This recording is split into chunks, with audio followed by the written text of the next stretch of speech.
back. Yeah. It's I Tuesday, can't help myself. Monday. Look at us faking we're happy. Yeah. Oh, I'm always happy. That's true, you're always happy. No, well, you know. We've got to put extra happiness in for people to watch, even though our body's aching. Yeah. But we've got a long show today because it's your M's, isn't it? It's M's. So we've got a mother humping whole lot of M's. I think only the B's was more. M is for metal. Is it all metal? You got some weird crap in there as well. I can't even lift them. Can't even lift that. Of course, I got weird shit in there. You know me. Weird shit as well as the M's. Well, let's talk There's about weird beer. shit right there. I went to that. Yeah. I'm not sure if we talked about it on the actual video, but we talked about it before, me and you, about the new off licences further down the road. I've been going to the newest off licence, which hasn't got a very good selection. Yeah. The other one that's slightly further down. Right. They've got so many different beers in there. Oh, which one is it? You know one. So I've got a couple of nice stouts. It's even got a hand. Opposite the station. Yeah. Yeah, it's also that's where I've been. Yeah, it's even got a handwritten best before end date on it. I just realised. Yeah, that's mental. Handwritten best before. Right, so this is Walthamstow beer. Come on, green hopped dark ale. That's local. It's just down the road from it. Local brewery. Yeah, the East London Brewing Company for Walthamstow beer. Walthamstow beer is made from green hops grown in the gardens and allotments of Walthamstow. Bloody hell. My dad used to have an allotment in Walthamstow. Yeah. This beer is bottle conditioned and contains yeast sediment. It is made with barley, wheat and oats which contain gluten. Okay. Lammas Road, that is. That's in Leighton, I've got a allotment around the corner to where I live. Have you? What you actually go to? Or you no. I was just saying. Lammas Road. Yeah. That's actually cream stout. This is a strong one, 6.5. I've seen these before, these simple ones. Strong, dark and aromatic cream stout is rich black velvet in colour with coffee and vanilla notes coming from a blend of local malts and hops. This stout has a smooth and creamy chocolate flavour, together with a satisfying bittersweet aftertaste. Yum yum. Go for all your free? Yeah, might as well. I've gone stouty today. This is another one that's handwritten as well. This is East London Brewery as well.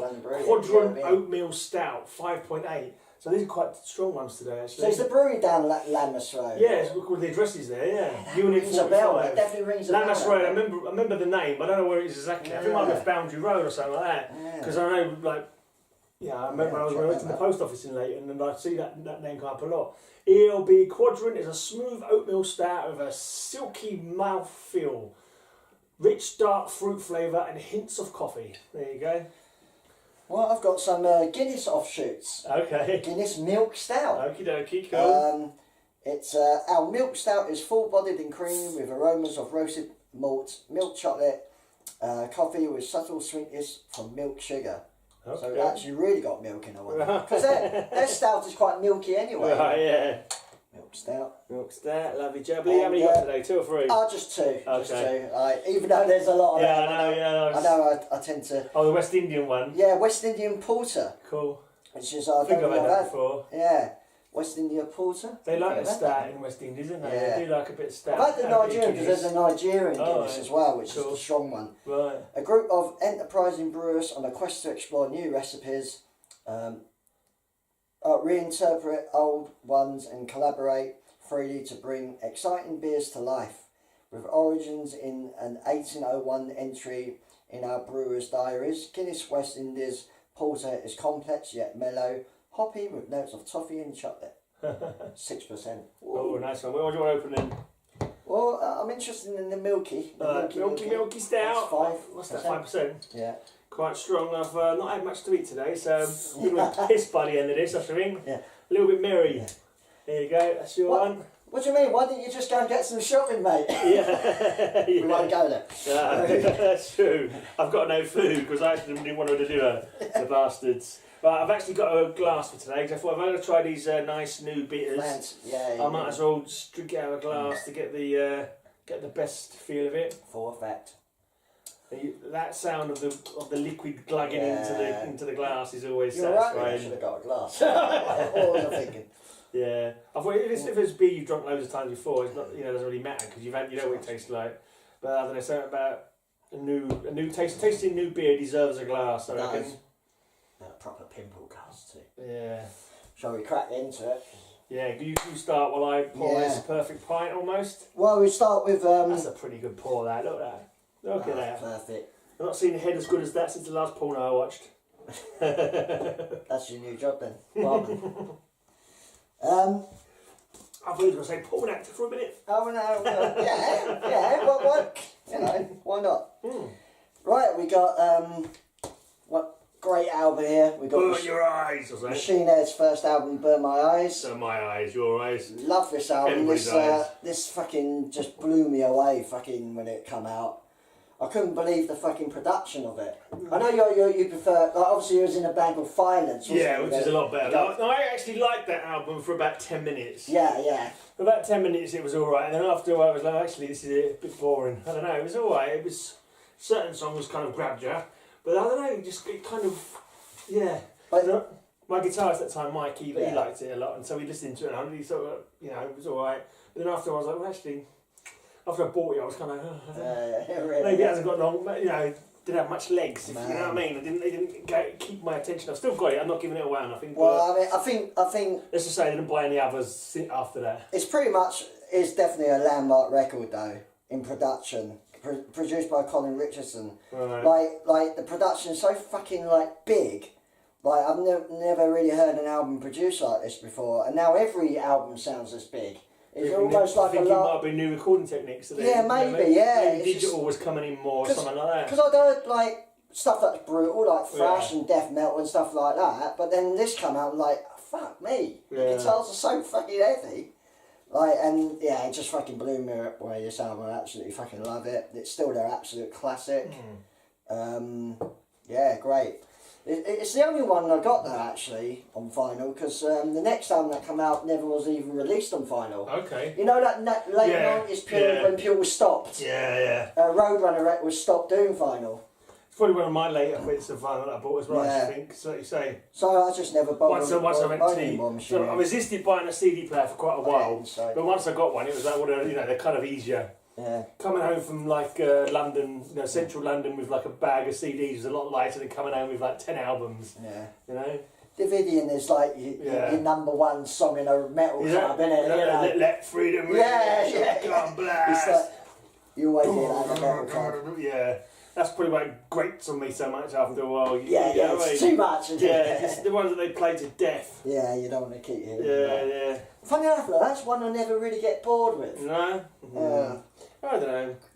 It's alright, but I don't know, there's just something about it, it's not quite... Violence is good though. Not quite my thing. Violence, yeah. But even saying that, Violence, their first album, fucking godly, Eternal Nightmare, fucking awesome. And after that, both the follow-ups, Nothing to Gain and...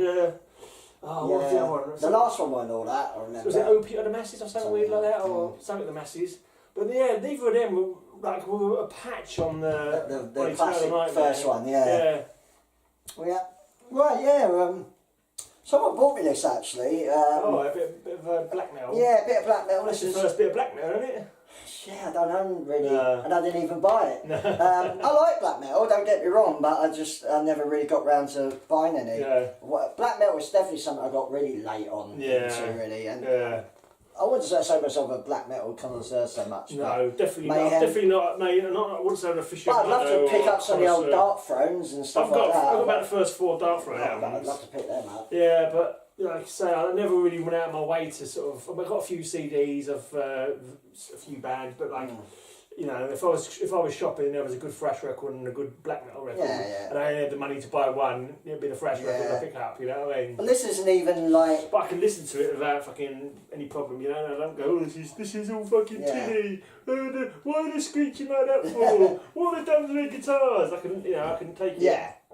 And this is a later one, this isn't even like really sort of classic Mayhem or anything, it's Ordo Ad Chao, which is the last album with Maniac, I think, before he left. So this is like mid-noughties, I think. Right, so I don't even recognise that, to be honest.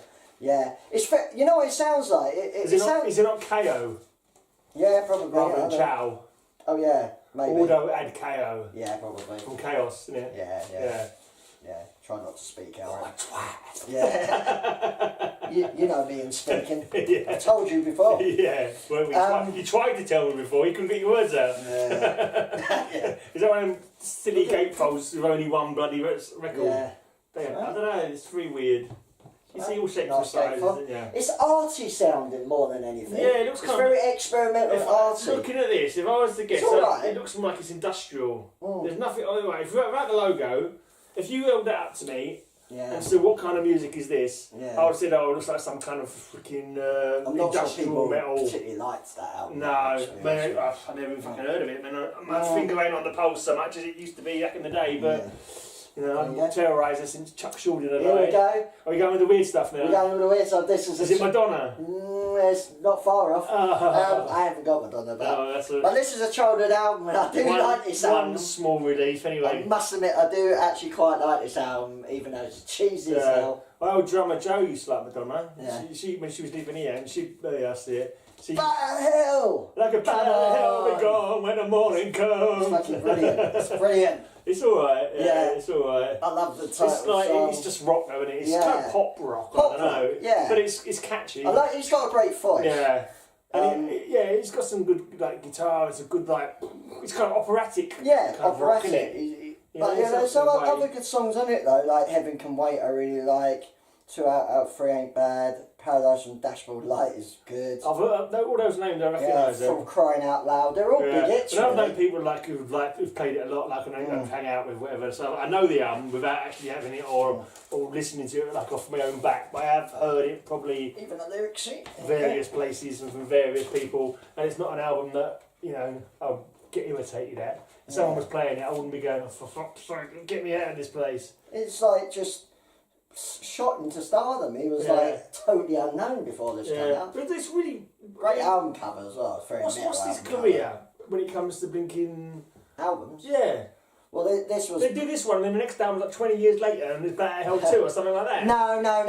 He did do a whole bunch of albums in the 80s. Yeah. Okay. He did do a whole bunch of albums, but none of them were right. So people who don't know them assume that was just one, and then they didn't do any others. That's right. Are you going to get him? You go. Need to go that way. Do we? No, I don't think so. Yeah, because of the. Yeah, so. Yeah. So it's that way. Are you ready? How is it? Yeah. You got Machine Head at the bottom, then you got Mayhem, then you got Meatloaf. No, because. Oh, when you put it on the shelf, you mean? Yeah, right, I get you. Yeah, like that. So you go left to right when you get it on the shelf. I get you. Okie doke. Right, here we go. I was always cocking it up when I used to do my vinyl. Actually, Yeah, I was always like, I think I put it in the right order, and when I get back, I go, no, it's all the wrong way round. Completely the wrong way round. When I did my A's, I did it completely the wrong way round. Yeah. Right, we have. Yeah. Megadeth. Music for Nations number 46. Wow, yeah, look at that. Yeah. Great album, the first one. You should check out. This is good. One of the guys I think he subscribed to us. Cloudy Marday, he does loads of bloody vinyl stuff, and I think he's done the whole catalogue of Music for Nations. I'm sure he went through from 1 all the way to 50 on his channel at one point. It's a good album when it was his comeback to have a go at Metallica. Love You to Death, brilliant. Skull Beneath the Skins, Rattlehead. It's a bit of a shitty production, that one, isn't it? Yeah, very thin. It is a bit, yeah. But it's still pretty good. Yeah. The songs are good rather than the production, yeah. One thing I've got to do with my life is I've got to complete my collections. I've got too many good albums that I've missed out on. Right. And it's the same. You've got shelf space. Oh yeah, I've got plenty of shelf space. What you need to do is write down what ones you want to get. And then we'll have to go and hunt one. We'll have to go on the hunt together, and then we can show them off on a video. Because I haven't got P-Cells. Yeah, haven't you? Oh yeah, okay. What the fuck's that all about? Yeah, it's a good one. It's a lot better than the first one, to be honest. It's a classic. Yeah. But I have got this one, which was the first album I heard by me, definitely. Same with me. I bought it because they were playing Monsters of Rock 88. Yeah. I heard this on the Friday Rock show. Alright. I love it. It's So Far So Good, So What. I think every fucking song on here is a fucking classic, actually. Brilliant. Into Lungs Hell, Set the World Afire. Yeah. Apart from anything in UK, I don't like the cover. Oh, I don't mind that. Very underrated. They sing USA on the album, didn't they? Yeah. But when they did it live, obviously they did UK when I was in the UK. They did it as UK. I love Mary Jane. Yeah. That's brilliant. In My Darkest Hours, awesome. Hook in Mouth. I love that track. Liar. Because you're a gay singer in a stud leather band, Liar. Yeah. Eric's a singer in a stud leather band or something. Something like that.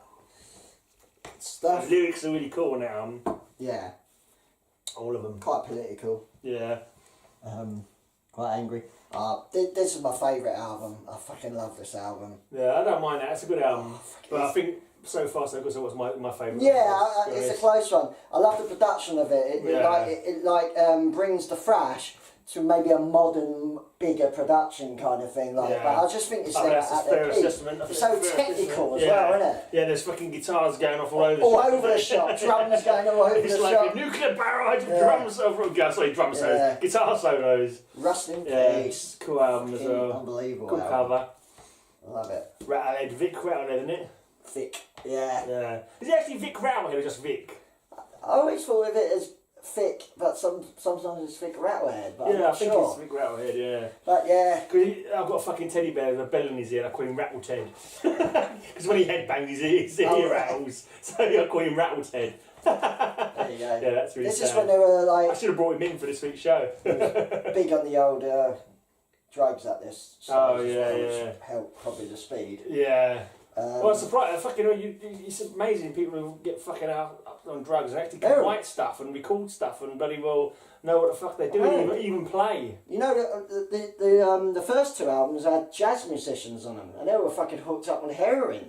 Them guys. Luckily they got out of it. Yeah. But it's like, Jesus. It's the kind of shit you don't want to be doing. I've heard it's quite Moorish, but it's not. Yeah, well that's why it's fucking dangerous. Holy Wars, Hangar 18, also Take No Prisoners, Five Magics, Tornado Souls, Rust in Peace. Fucking awesome album. Yeah. Good stuff. And I think, unless I'm very much mistaken, that was the last good album they had. Yeah, I mean, I would say I like the next one. I do like the next one. This was their big album. It kind of got like big hits and shit. But, it's their biggest selling. Is it Appetite for Destruction? Is that the song? What's the song? Yeah, it's Countdown to Extinction. That's it, yeah. That was like a 2/3 decent track. Yeah. That wasn't a bad track, but I don't think I even bought the album, to be honest. I don't think I even bought it. The Thrasher's Gone.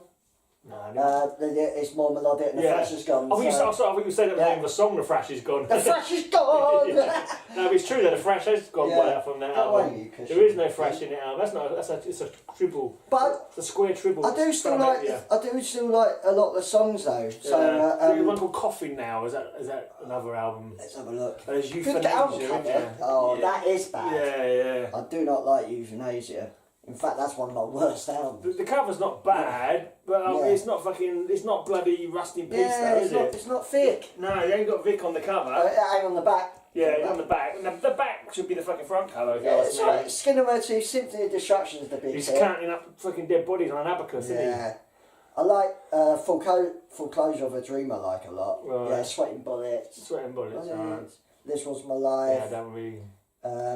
the names are familiar, but I don't. Ashes in the Mouth, I like a lot. I think Mike lent me a tape of it or something like that, and I played it a few times, and I was like, no, this is crap. Yeah, I can understand it. I can understand it. It's doing nothing for me. And to be honest, it's like after this, I didn't like Euthanasia, and Cryptic Writings, I didn't mind. Like after that, I sort of just like.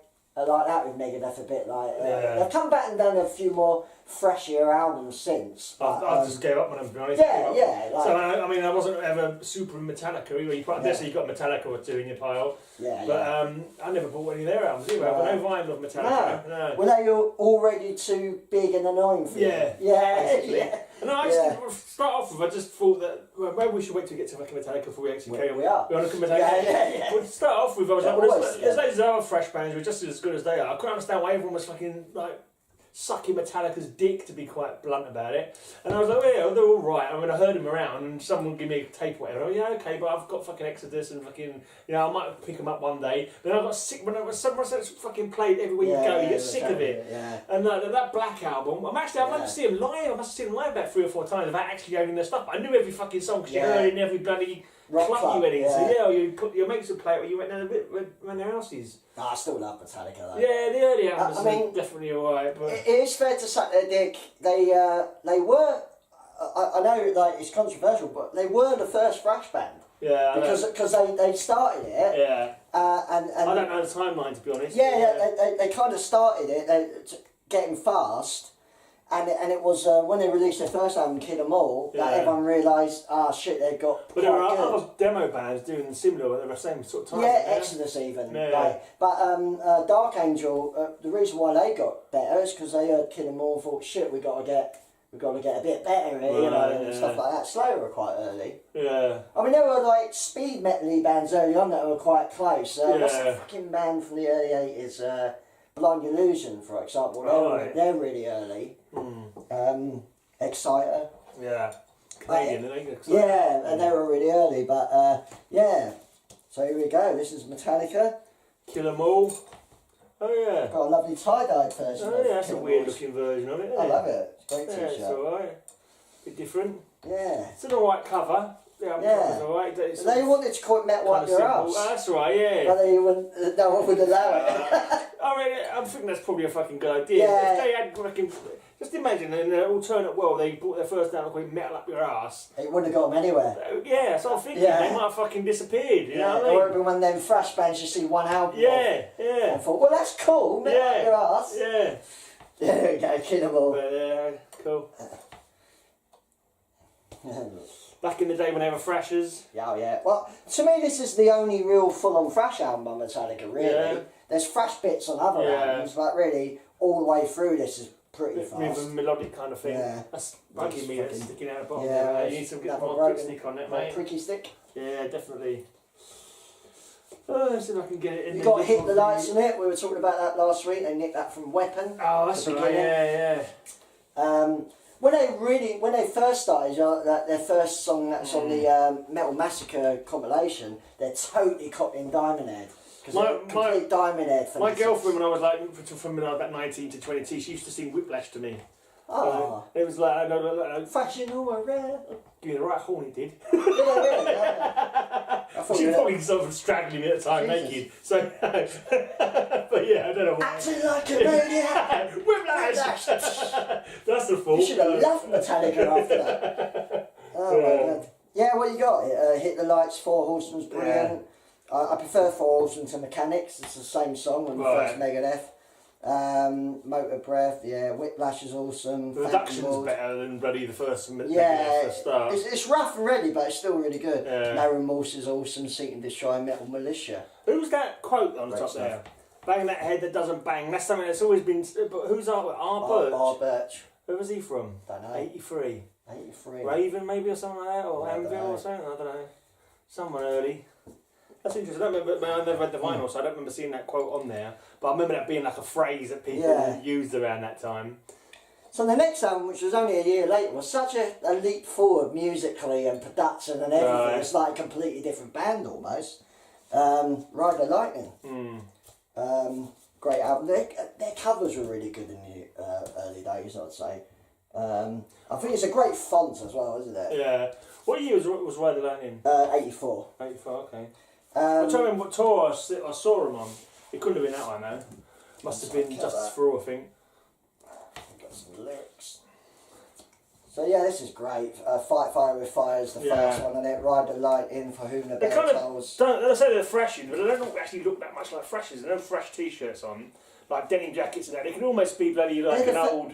Great. They were the first. That's why there was no maybe thrash so. bands. Maybe makes sense. But they look like, but look at them. They could be like a new wave British heavy So metal now band. they're looking a bit fresher. Yeah. I think even that picture on that inside, they look like they could be like Cloven Hoof or something like that. That kind of era of new wave British heavy metal. That's what they were into. Yeah. They basically, their idea was to take new wave of British heavy metal and Americanise it. Yeah. That's basically what they were doing. It was mainly the drummers? What's his fucking name? Lars. Yeah. It was mainly him, wasn't it? Because he knew all the bands, didn't he? He knew all the bands, brought a lot of influence in from Europe and all that. Yeah, his dad was a musician as well. Yeah. Yeah, you got Fight Fire and Fire, Riding Lightning, For Whom the Bells Tolls, Fade to Black, one of the first half, and Creeping Death, The Call Cthulhu. Cthulhu Mass, spelled a bit weird. Yeah, no, Cthulhu can be spelled like that. There are different spellings, Great different album. pronunciations. It's an alien tongue, so human beings can't pronounce it properly. That's instrumental though, isn't it? It's brilliant. There's always one on their early albums. Yeah. Well, this next album is quite regarded as their sort of ultimate sort of classic, really. Master of Puppets. Oh, yeah. I think the cover is just fucking awesome. That cover is just fucking so good. Master of Puppets, Metallica. Yeah, Battery. Remember that one? Yeah, Batteries on it. Master of Puppets, the thing that should not be. Well, That's another bloody Lovecraftian title. I think that should not be. Yeah. Disposable Heroes, Leprosite, Orion, Damage Incorporated, which is the fast one. Yeah. Batteries fast. Fucking awesome album. Oh, they were just kids. It's mental, isn't it? Yeah. Great stuff. Must have had a good life though.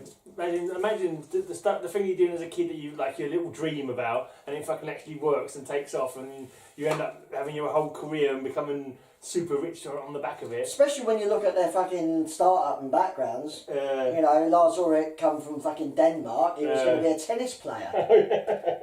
James Hetfield was like in a really sort of fucked up kind of cult, really. His parents were like Christian Scientists. Oh fuck. So like he was involved in that sort of weirdness, you know. Weird shit.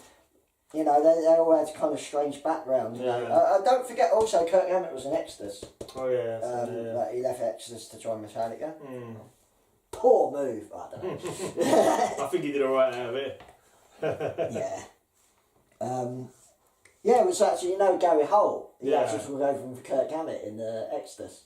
Oh, right, yeah, funny yeah. enough. And now he's The main man. playing for Slayer, now, isn't he? Playing Slayer, yeah. Until they finish the tour, maybe, or whatever it is, yeah. I can't fucking believe the fucking...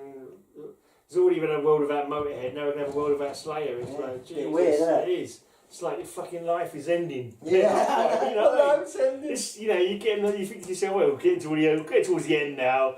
You know, all the fucking bands that you grew up with and fucking loved. And you just think, fucking hell, it's been 30 years. You think, fuck. It's gone quick. Jesus Christ. So this was the, after sadly Cliff Burton died, they brought in Jason Newsted. Yeah. And this was the first release called the $5.98 EP Garage Stage Revisited. Right. It's all covers. It's really good actually. Is it all British heavy metal bands? Helpless is Diamond Head. Small Hours is Holocaust. The Waits, Killing Joke. Crash Course in Brain Surgery is Budgie. Last Crush Green Hill is Misfits. Right. So really good covers.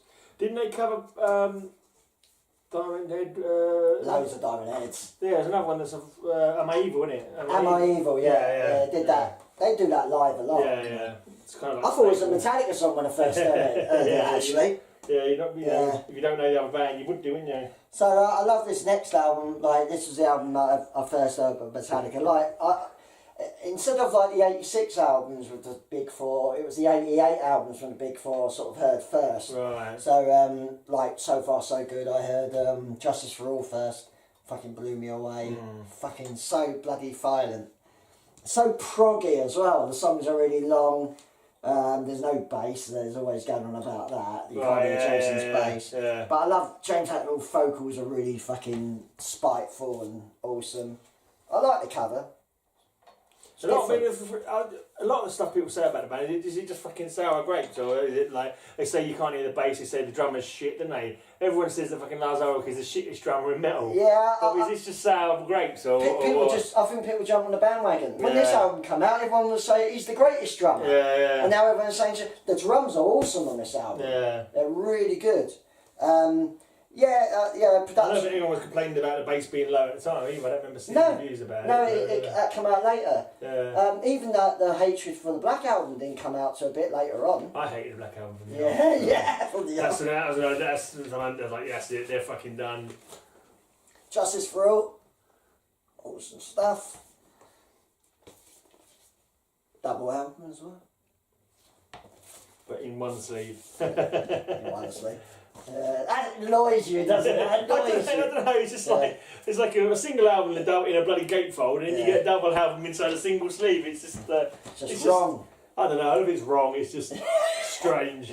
It's just not right. I don't know, it's something, maybe I've got some OCD going on there or something. It's just like, it makes you feel uncomfortable. So we've got Blackened and Justice for All, which is like 10 minutes long and it don't even feel like I think that's why it's so long, because the songs are quite lengthy, aren't they, really? They could probably have bloody well edited them down and bloody made it into one album and it would still be just as good songs, but they kind of... No. Yeah, they've done that a lot with later albums where I think they edit them down. With this, I'm happy with them long because it's good. One is awesome. Obviously, I did an amazing video with it. Yeah, I've got that single actually. You've got a single of that. Yeah. That is probably the best song on that one. It's great. Well, actually, no, it's got a few guys on it. Half So Sorrow is awesome. Yeah. Dyer's Eve. Really good album. Just the subject of one is really fucking chilling. Yeah, I know. It always gives me the thinking The heebie-jeebies. video. Just when you're thinking about it, it is. With that film, it just works so well. Johnny's got a gun or something. Yeah, that was their first video. Is that the cover for that one? You got a sleeve there. That's the sleeve. Yeah.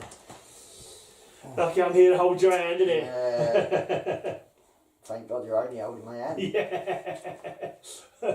Definitely. What we got here? Another Metallica. Yeah, Half So Sorrow single. I like at that time there's a guy called Passhead doing artwork, which is like, I love his artwork.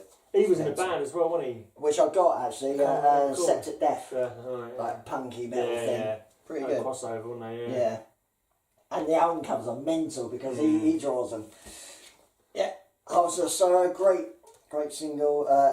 Cover of Bread Fan and Prince. Bread Fan is Budgie. Yeah. Prince is Diamond Head. Really good cover of the Prince actually. I don't know the original.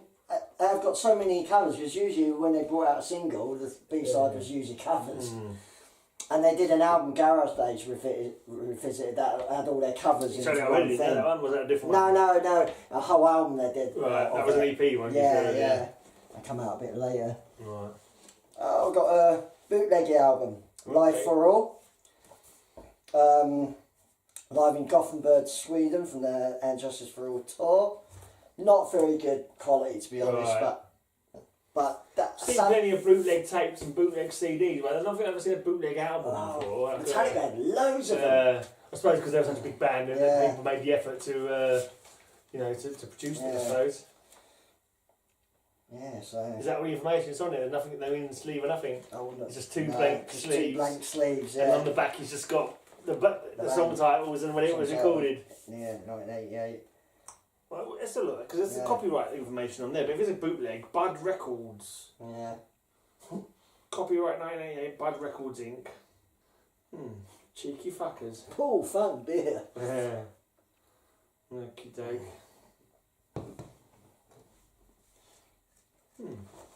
Stuff. Well, these singles, I don't know why, these singles kind of come out later. They come out around that time, but they released Jump in the Fire and Creeping Death as singles like back to back. So pretty cool covers. That's the good bit about it when you're showing off now. I always like that. Creeping Death, Am I Evil again, Blitzkrieg, cover of the Blitzkrieg song, Phantom Lord Live. Yeah, it's alright. I've got something in here. Oh look. Internal plastic. Yeah. Should we be on the outside? Yeah, probably. Did you put it away drunk one time? Yeah, probably. Well, I don't know actually. I'll give it a try anyway when you share after next week. There's the inner sleeves. Because they got Jason Newsted, didn't they, from Flotsam and Jetsam, and That's now right, they've got the suicidal tendencies guy, you know. That's right, yeah. Is it Robert Trujillo or something? Yeah. Trujillo, that was pronounced.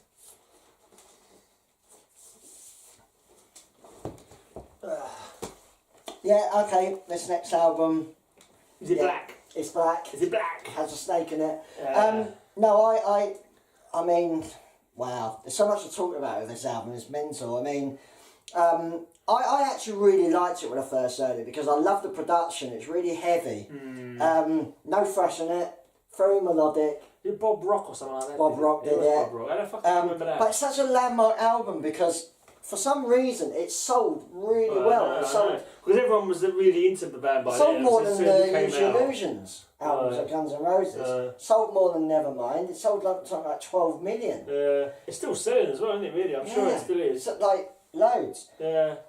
It caters for everyone, that's the thing. It's still a metal record, but I think people can get into it. People like rock can get into it. Like even those want to be even pop people who want to be a bit edgy. So I like Metallica. That's what you hear. I listen to a bit of everything. Oh, what do you listen to in the way of metal? Oh, Black Album by Metallica. You listen to a bit of everything. Yeah, fuck off. To be honest, this didn't get too many complaints at the time. It was a few years later when people were going, I don't know actually. I think the thing is, it was all right. I mean, they were a bit boring and a bit ploddy. I thought every song was ploddy and too fucking long. And then to be fair, these songs are shorter than Justice. Yeah? Yeah, lots shorter. Well, maybe it's more boring than Makes them feel like they're longer because they're plodding. If you got a good song, it can be longer. You got a ballad, Nothing Else Matters, although it's awesome. Enter Sandman. Yeah. Sad But True, I like Holy and Low's awesome. Unforgiven, that's really good. Yeah, it's another ballady kind of one. Yeah. Good videos they did for it, but they did push it. Like mega, like they were a pop band, 5 videos, singles. Don't Tread on Me, Through the Never's good. Of Wolf and Man I like a lot. Struggle Within. I think it's a decent fucking album personally, but I can fully understand why people don't like it. Fully understand. Because it's very different and quite commercial. It was made to sell, wasn't it? It was... I don't know if there was any executive decisions or anything like that. But then, it was definitely designed to be like this. We were looking for a fucking mega super fucking charts hits, whatever, and they kind of like played for that, didn't they? Next album's even better, isn't it? So I don't. To be honest, I don't know what next album is. So I mean, I stopped. I didn't give a toss at the time, and I only bought still don't. I think I bought the first round albums on CD eventually. I saw them going for a £5 each in HMV or something. So I got the Nothing Else Matters 12-inch single. Right. Which is I really like. I think it's one of the best rock ballads ever, actually. Although metal ballads shouldn't go together. We got Nothing Else Matters. Occasionally metal ballads. Couple of live numbers. Testament do a good metal ballad. Yeah, they do actually. Yeah. I love Trail of Tears of the Low. I love that song. I don't remember that. I think more Ritual. Ritual, I can't remember the fucking tunes now. There's the ballad. The one that's just called Ballad, isn't it? It is, yeah. And what's the... but they were forced to release that as a video and single. They hated doing that. Right. But there was Return to Serenity. Yeah, that's cool. Couple of live songs, Enter Sound and Hearts of Sorrow, and a demo version, Nothing Else Matters. Yeah. Cool stuff. It's the only single that we got.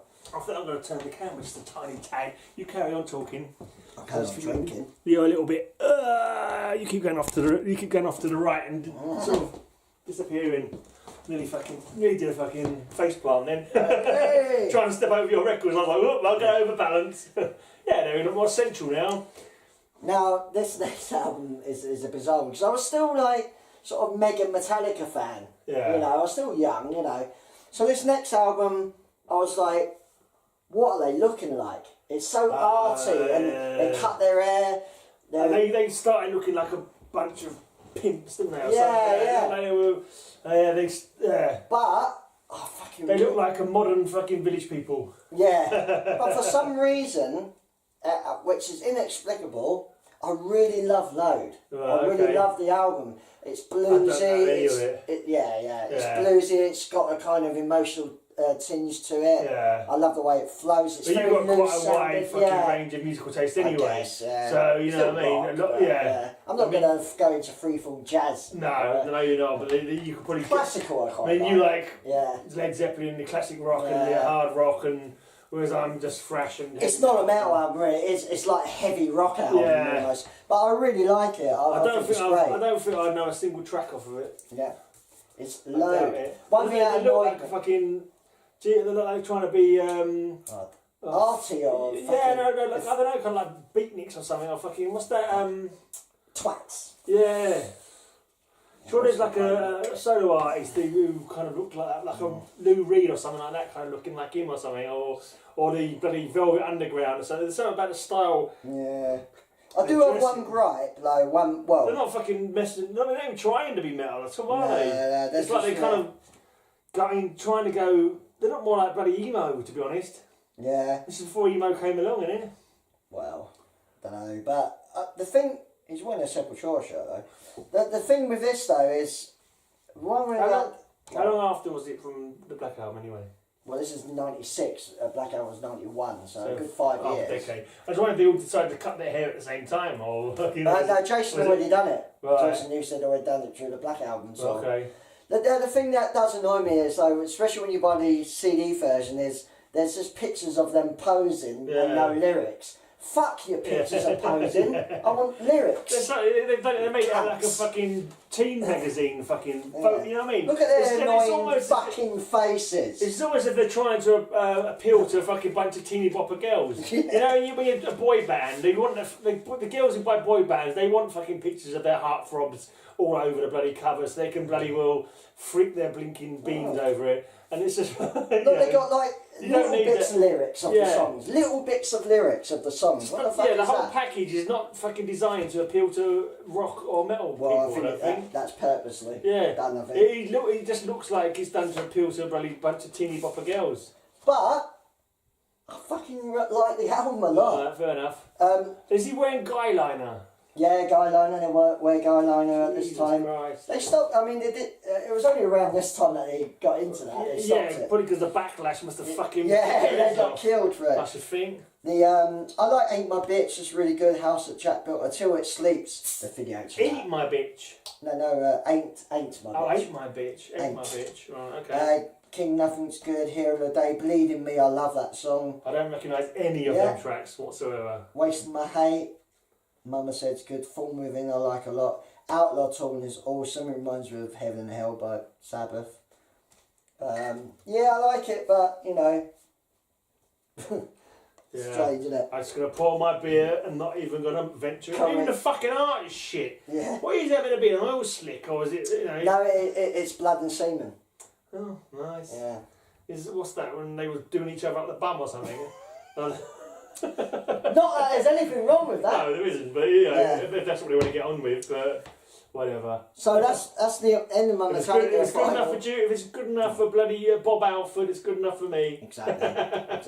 Bob Halford. Yeah. Remember from before, The first album was Bob, and I was like, too much head on this one. That's what Bob said. Well, they did Reload, which was another set of... I don't mind it, but it's not as good as that. And then... Did you say another set of... Well, they recorded a whole load of songs around the same time, released Load and then released Reload, a bit like the Use Your Illusion. Covers or... No, it's just another album. 2 albums, basically. 2 albums, yeah. Okay. A bit like Use Your Illusion thing. It's another set of songs I've seen now, a pile of shit personally, but yeah. It's not as, they weren't as good as Load actually, but I still like it. Right, hold on, let's go back to the Blood and Semen for a second. Yeah. What, they announced the album cover is Blood and Semen? Yeah. Did they say who's Blood and Semen? No. Did they say where the Blood and Semen come from? Was it like out they commissioned specially, or was it someone had done this and they said, oh, can we buy that to use on our album cover? I don't know. These should be telling... These are the questions you need to be answering. That's quite... I suppose there's kind of like... there's art to it in the fact that, I don't know, blood and semen both kind of representative of life or something like that. But now I know what it is. It's making me feel ill. Yeah. Let's put another record on top of it. Put another record on top of it. I hope the blood and the semen weren't produced at the same time. Like, you know what I mean? You need to get that looked at if that's the case. That's true. But they did Reload, and then they did things. They release an album every 100 years, don't they? Metallica, they're ridiculous. They did an album in the early noughties that everyone, Man Dog and everyone absolutely hates and anger. Oh yeah. I again don't mind it so much actually. Right. I think it's alright. They've got that fucking Lulu as well, haven't they? Lulu? That is poor. That's with Lou Reed, who unfortunately died. But the music's alright. It's just Lou Reed groaning over it. Doesn't really work. No, it's fucking can't see the point. No, everyone has said that. Everyone said that. Seems like a really fucking weird strange thing to do. They did that covers album. I could say maybe like, you know, like doing a collaboration on a track or something like that. If someone tries something different, to do a whole album, it's just something different, isn't it? Yeah, I'm not listening to it. They did that Symphony Metallica where they played with a symphony orchestra. Right. Garage Stage Revisited, the covers album. Then they come back with an album that was a bit more like a mixture of old style. Like they brought back a thrashy sound, a more technical sound, Death Magnetic, around 2008. And now the latest album, which has done really well for them, and again, it's much more of an old school feel. Self-Destruct. Okay. Something to self-destruct anyway. Yeah. Not designed self-destruct. Something like that, yeah.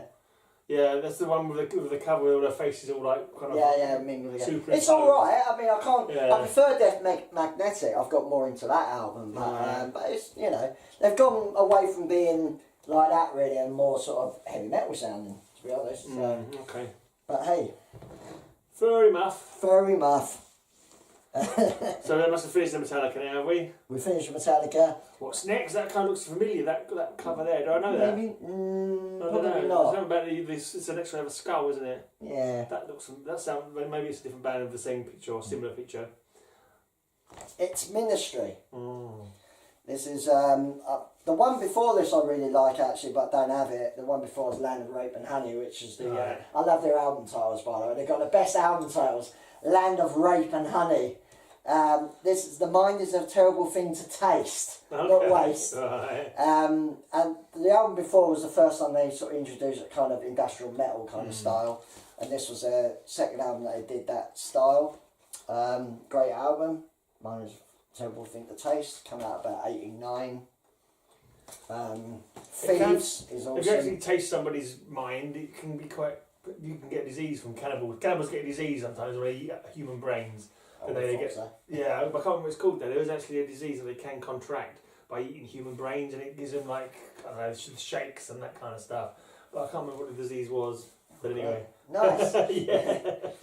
So that'd be a lesson. If you take anything away from today's video, don't eat human brains. Brains. Yeah. Smells in a film. Unless you're a zombie. It's like Return of the Living Dead. Yeah. Brains. Yeah. Burning Inside is awesome. Breathe. So What. Pretty good album. Has that got that guy that we were talking about the other week who died? No, Ravens. No, he's not. He's on the later albums. Right. So that's really good. Couple of 10 inches here. This was their massive breakthrough album. Sound 69, limited edition. Look, limited edition.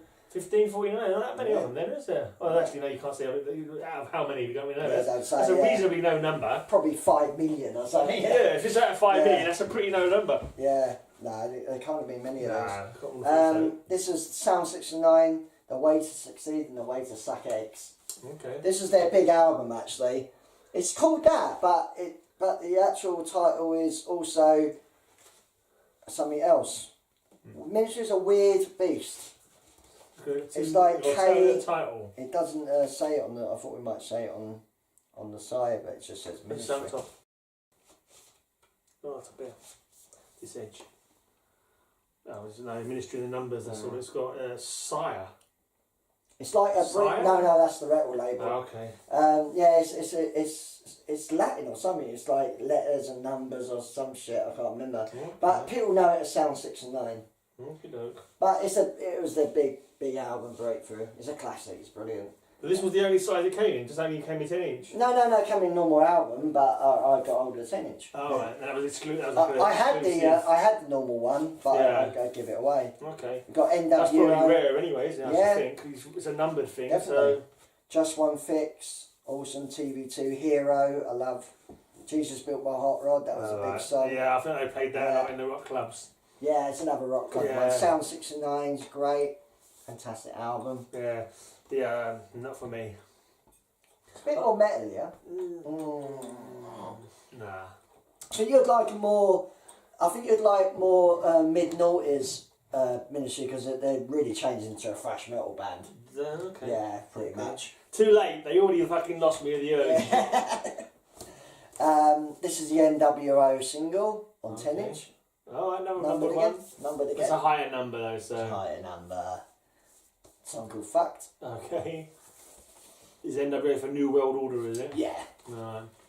Kind of conspiracy theory, stroke industrial. Then they brought out this album, I think 95 maybe. Mad album cover. Yeah. This is a bit different, less sort of industrially actually, more sort of straight kind of rock metal. This is Filth Pig. I think everyone was disappointed with this album because that was such a success and so good. But I don't mind it. It's all right. It's a bit slower. Filth Pig. That is a freaky album cover. Yeah. Well, that's a freaky Eternal art as well, isn't it? Yeah. Some stitches. Stitches or something. Fucking hell. And the way they do that with the song titles. Yeah. That's the song title. It's a bit confusing.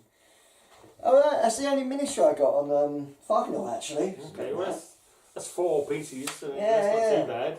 They've done loads of albums. So. That's 4 more than I've got or ever That's intend true.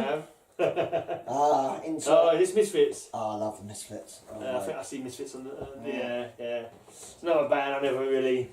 Not my thing. Not for me, sir. Not for me. The thing with this band, though, they're totally unique, really. They're a little bit kind of more horror punk, isn't they? horror punk. There's a lot of kind of like horror punk, horror rocky kind of bands. Nowadays, not then. I've got another one actually. I was looking through some of my stuff. And I found a CD single that someone sent me last year. Band called Impaler. I think they were around since '83. Right. And it's like a Christmas song. Okay. It's because of the Castlake Christmas Massacre. It's pretty cool actually. It's quite interesting. Well, the thing that I love about this band is not only are they catchy, they're really brutal, they're really bottom end, a lot of bass, which is unusual for punk bands in general. Right. And their look with the fucking rocks and like, just fucking awesome band. But they're actually still going. They're, I think the bass player still touring. Is he doing their stuff or something? Is it the bass player? Well, one annoying thing, they split up for years, got together with a different singer, but in America, Danzig got back with them and doing stuff. And like, you got to play here. I forgot. Yeah, Danzig was their singer, wasn't he? Yeah. He's the little midget guy. The midget of attitude. As wide as he is tall. Yeah. But fucking hell, he's been playing with the Misfits and fucking... Okay.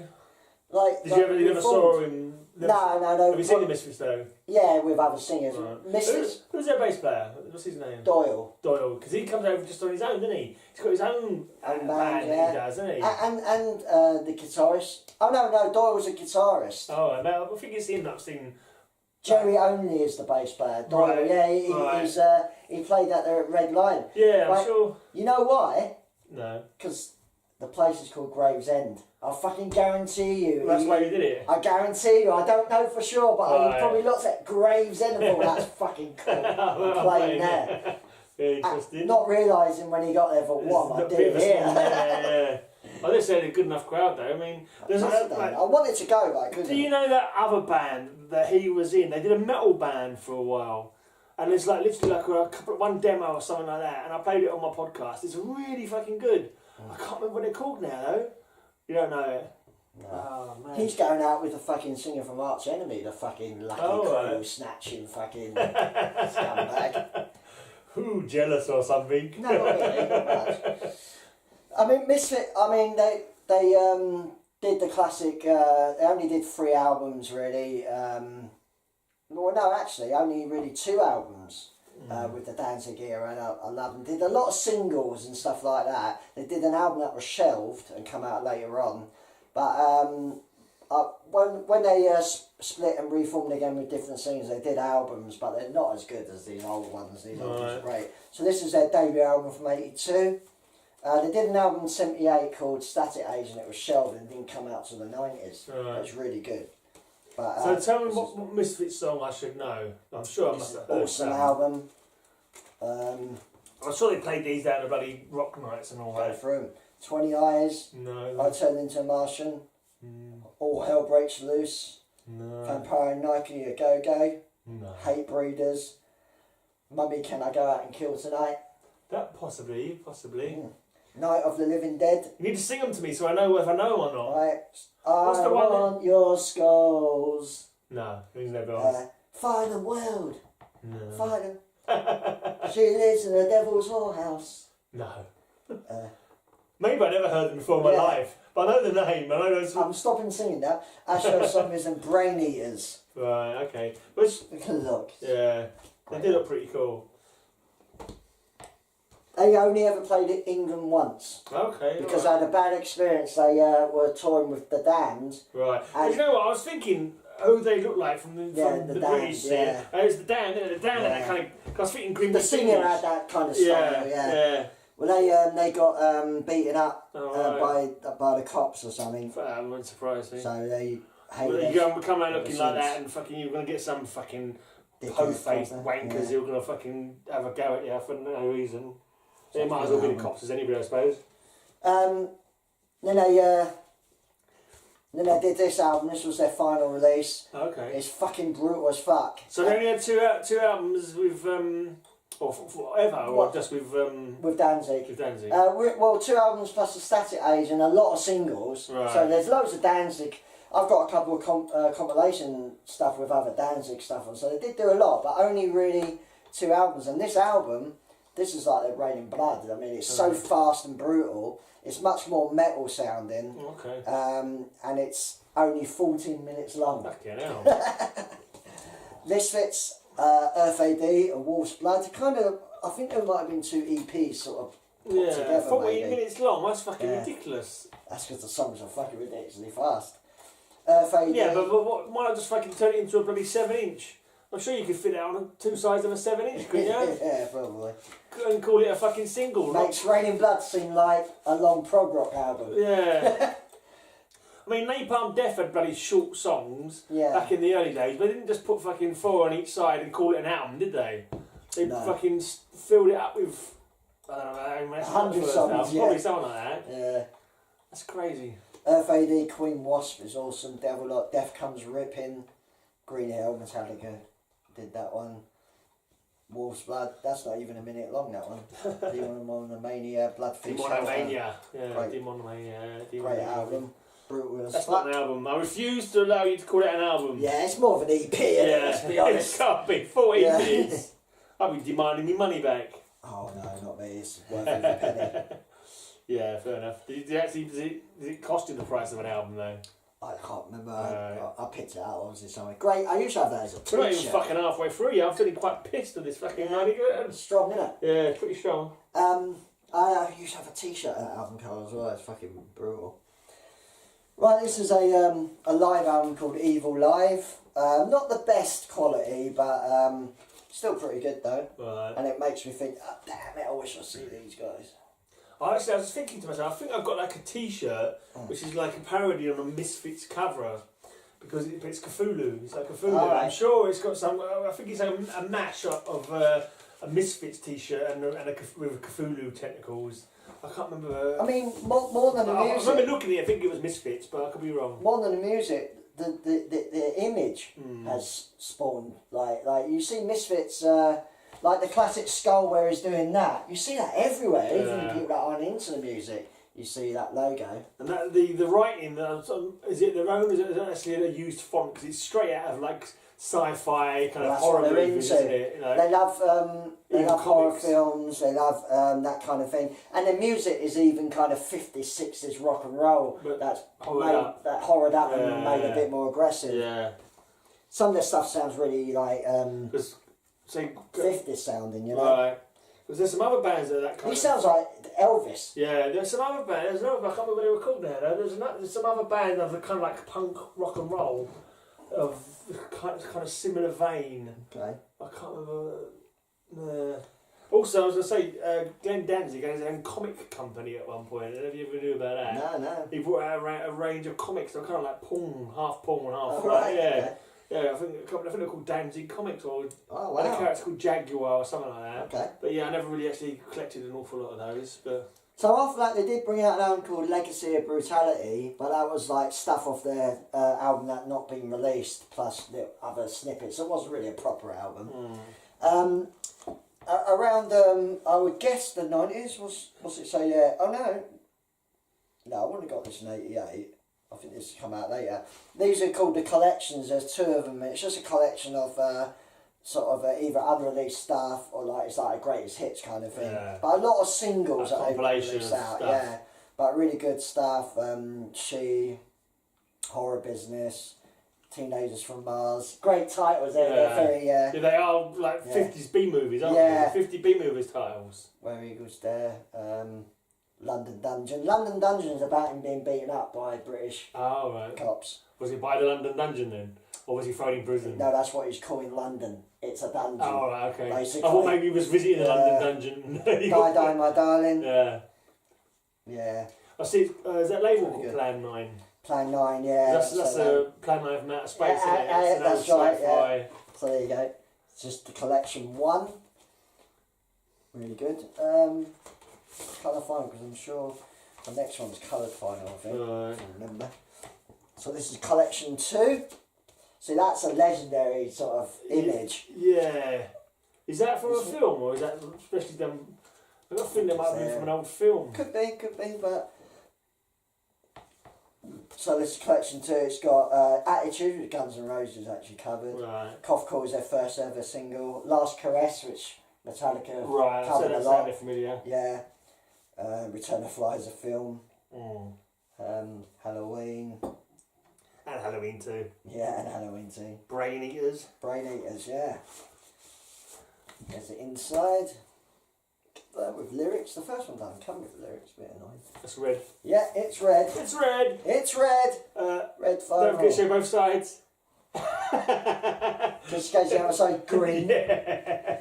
Remember the last time you did that, you showed both sides. I don't know why. And you was like, why did I show both sides for? Let's have a look at that before we put it away. I was going to check if it says anything about the image. But it says who it's from or something. It says collection compiled by Glenn Danzig. Produced by Glenn Danzig and Spot, it says. Yeah. Spot, was that the name of his dog or something? Him and his dog like put all the songs together. No, I've heard of Spot. I think he produced Black Flag stuff as well, Spot, Okay. if I remember. I might be wrong. Yeah, I can't find any information about the. Get the next one out, mate. Get the next one out. Come on, don't wait up for me. We're into He's all day. Gemma territory now. Oh yeah, of course. So I couldn't Your sister and her goth bands. Yeah, I couldn't avoid this band, Yeah. because she was into it, and I love this band anyway. This is The Mission. These were like a couple of members come from Sisters of Mercy. They lived Right. Sisters of Mercy. Okay. Formed this band.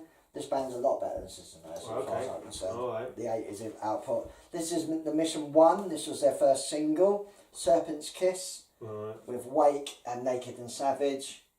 Good stuff. Okay. They did 1 to 4. What is that? Is that new wave punk? Gothic? What is it? Well, the thing is, most people would just say it's goth rock. Goth rock. But they hate it. Like most people that are goth rock hate being called goth. Okay. I mean, they just consider themselves a rock band. Okay, You know, alright. but it has that 80s feel, you know. Yeah. But it's great stuff. They did 4, like 1 to 4 of singles, but I've only got 1 and 4. I think. Alright. So is that a single then? Yeah, it's a single, yeah. I don't even know that. Oh no, it's coming later. I probably should have put this. Probably isn't the next album really, but You've messed up the order, yeah. it's a difficult one of The Mission because this is called The First Chapter, Right. and it's more of a collection. It's a collection album of their So a singles, compilation of singles. but it's the stuff they did before the first album, so Okay. they called it The First Chapter. Okay. But it's really good. But it's actually come out after the first album. Right. Well, that's not at all confusing. Yeah. So it's not really a proper album. Right. But fans consider it a proper album in a funny way. Right. So you would call that a compilation, though, wouldn't you? It's a compilation, Yeah, really, if you've got your old singles. Because all you've got put together. Serpent's Kisses, covers of Dancing Barefoot, Over Hills and Far Away. Remember I mentioned that? Yeah. It's that song by them. Yeah, good album. Boring cover. Yeah, a bit plain. Plain, yeah. This is the legendary. Oh no, it's not. It's not legendary at all. It's their 4th single, Yeah. which was Wasteland, which is their biggest selling single actually. Still their highest charting. Hello, Carly. It's probably on the cover of a video. Who are you talking to? Yeah. Yeah, this is good. Shelter from the Storm, Dancing Barefoot, which is a Patti Smith song. Cool artwork. I like that. Yeah. Not bad. Yeah. So this is the first album, which the Goths will, and it's embossed as well. Okay. Feel. Oh yeah.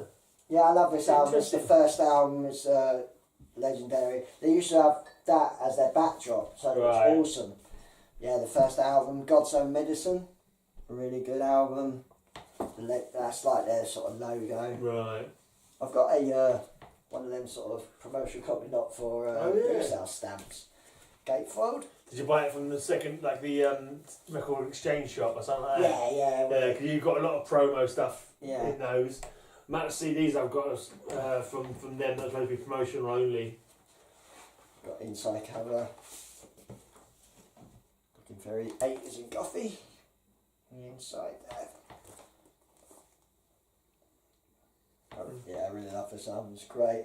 Wasteland, Burning Bridges. Is this your sister's favourite band or one of the Oh yeah. So, Definitely her yeah. favourite band. I would say she's kind of obsessed with them. She kind of screams out Hawkwind a lot more than she screams out. Yeah, but that's a Mission, thing though. we did because of my dad. Right, okay. Um, Well, I think Hawkwind rolls with the tongue more and saying, Yeah. The Mission! Or if you're from America, the Mission UK, because I had to change the Mission UK. Really? Because there's another mission Oh, out there. okay, fair enough. Stay With Me, it's great. Sacrilege, and the dance goes on. Severina. Good album. So, Good they album. weren't allowed to be called Mission in America. No. So they couldn't just call themselves Mission Impossible. Yeah, that was crap. Yeah. Is that another gatefold already on album? Yes! Oh, burn it! It's like, why do these bands do this? Gatefolds, have you 2 noticed- albums, Have you single noticed sleeve, all 1 my album. albums so far? The doubles have been in one Yeah, thing. a lot of Black times. Album, Yeah, a was couple of in one times it thing. was, yeah. Justice for All and single Gatefolds albums in one with album. I don't know. Gatefold. It's all weird. It's not right. I suppose it's not too bad. I think for 1 album in a gatefold is better than 2 albums in a single sleeve. I think.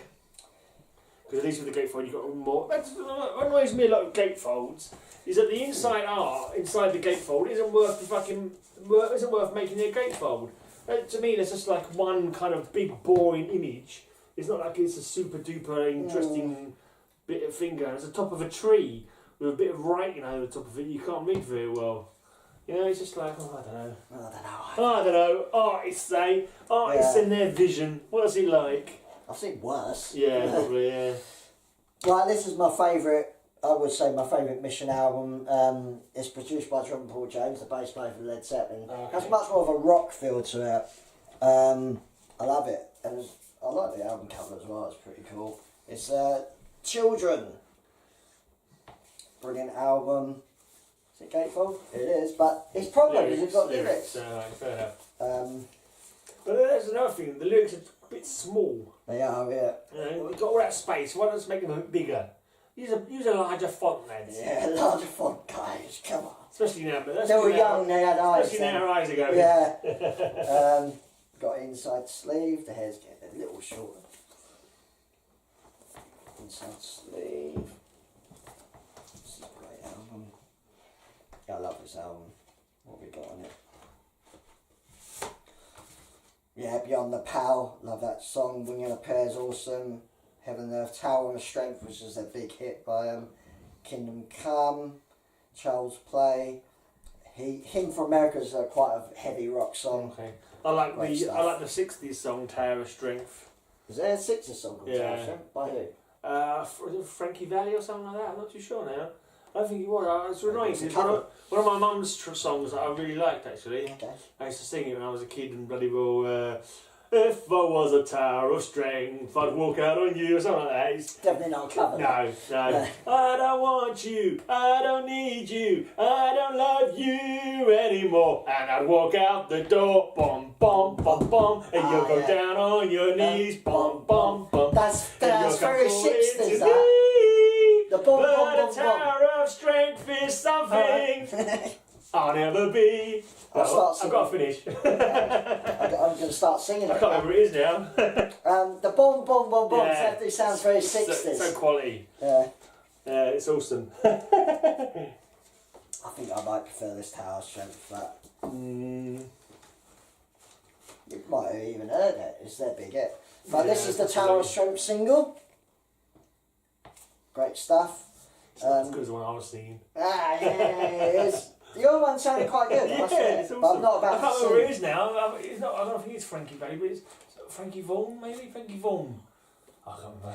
But there's a song in here that never made the album, but when they released it on CD, they put it on because it's really good. Yeah. Fabian, fucking great song. Why didn't it go on the album? But it was on the B-side there.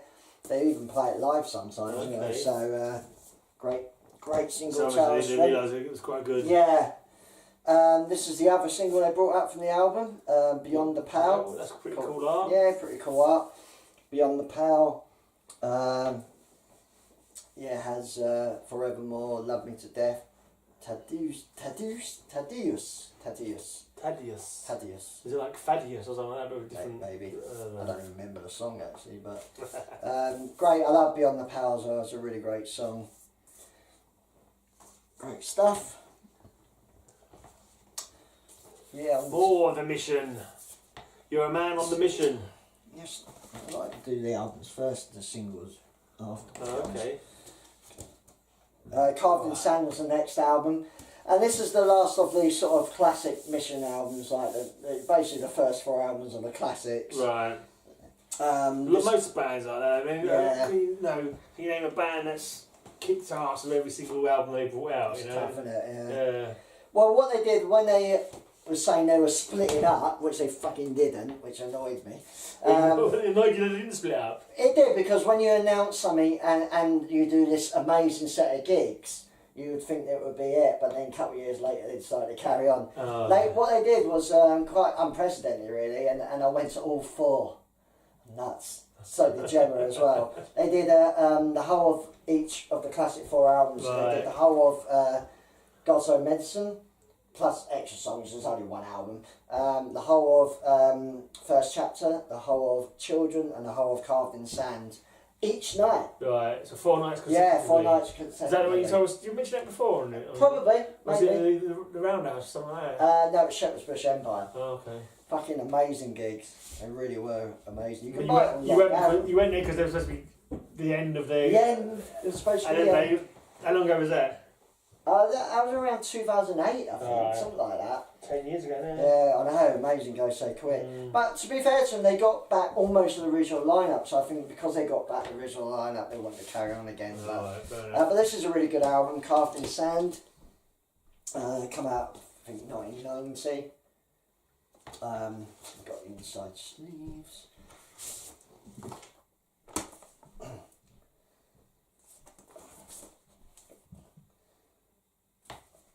So, yeah, this has Into the Blue. Butterfly in the Wheel was a big sort of hit. Deliverance is a massive song by them. Belief I like a lot. Lovely. It's a good album. Very good album. Very good. I like Lovely by Suicidal Tendencies. Oh yeah, yeah, me too, yeah.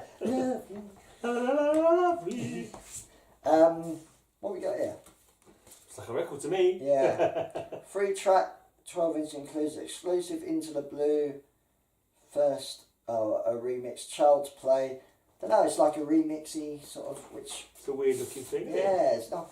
It's a 12-inch, and it's a gatefold, gatefold 12-inch. That's crazy. How many songs are on it? Oh. It hasn't even got... 3 songs. 3 songs! They had that Black Sabbath gatefold 12-inch, didn't they? Yeah. That's alright, keep it a little bit extra. Oh no, I still got the price on. Yeah. That's weird. But they priced it like an album though. It's got, at the time. No, it would be a single. Look at that, I'll see what price it started at. Oh, it started at £3, yeah, so that's not too bad then. So We have a poster, right? limited edition. 3-track, 12-inch includes exclusive Into the Blue Poster! First Avenue mix, Feel- Child's Play Live and band poster. I feel a bit of a girl putting that like that up on my wall. Jesus. Something like a killer whale on the back there, yeah, a couple of killer whales. Into the Blue, Strange. yes. Oh wait, well, I can't understand what the logo is I about. don't know what that's all about. Gemma, help us out. What's that all about? Limited edition, but divided we fall, Child's Play Live, and a sort of remix of Into the Blue. And I don't like remixes. Whenever people say remixes, it's I'll never bung it as away. good. It's on the poster. Cool, let's bung that away. And the plastic. And plastic. I'll sort it out. So I got Into the Blue. Oh, there you go. Okay. Same thing, Into Blue 12-inch. Another mix, divided we fall, Bird of Passage, which I like. Bird of Passage. Bird of Passage. Yeah, cool single. Quite a big song. I like Into the Blue, it's a good song. Right. in there, you bugger. Yeah. It looks like he's trying to say ogre almost, is what I'm looking at. It looks like it's a weird spelling of ogre or something. It's like an 8, and there's an 8 with a blinking cross at the bottom of it. And then there's yeah. Well, Gemma's got mission albums like I got Awkward albums. Right. You know, she's got fucking tons Yeah. of it. This is. We'll do a vinyl sometime, maybe. Yeah, maybe. Yeah, she's got loads as well. Yeah. Maybe, probably more than me. I reckon it should be good on camera as well. Should be chatting away like nobody's business. This is Grains of Sand, Right. which is a sort of an outtake album of that. So it's stuff that never made the album. So it's just extra songs they had. There are a couple of really good songs in there that I think could have made the album, like Hands Across the Ocean. It's quite a weird system, that kind of thing. You think now, the years later, once the band split up, they go, "Oh, let's dig out some stuff that they never." That we hated at the time, but we want to make it a bit. Yeah. But they bring it out around the same time, or Yeah. It's pretty much like maybe a year later or something. But I love Hands Across the Ocean and Bird of Passage. They could easily have made it onto that album, I think. I suppose if people want it and they've got it, and you know why not? Why not? You got fans clamouring for new material. And this is when me and a lot of people started probably going off the Mission, and I mean even my sister doesn't really care that much about the Mission after this. I mean she's still a fan, but it's not like certain periods, Well, they tried to do something different with this, which is fair. I don't mind different, but it's kind of dancey and poppy sort of vibe to it going on. Yeah, like it's less rocky and a bit more sort of dance orientated. Yeah. I hated it when it first came out. I fucking hated it, but now I don't mind it so much because there's. Even the logo's changed, is it? Mask it is. Is it a consistent logo and all the way through? Mostly it, isn't it? Mostly. That kind of like squiggly kind of mission. And that's kind of like fucking the rest of the logo is pretty much the same. And they come out with that pretty shitty looking logo. We got and they also lost an original member as well, so there's only 3 of them in the band around this time. I don't mind it so much. There's some like Shades of Green's alright. Spider and the Fly I quite like a Child Again. But nah, it wasn't terrific. So that was the end. Is it a Cold Lake, or did they carry on with that same? No, I wouldn't say it's a Cold Lake. But it did sort of put people off a little bit. Yeah. And I don't think they ever got it back either after that. And was it a massive jump? It wasn't like a progressive jump, move. I wouldn't say it was a massive jump, but it just they're just trying to sound a bit different. Kind of slightly more poppier, really. Yeah.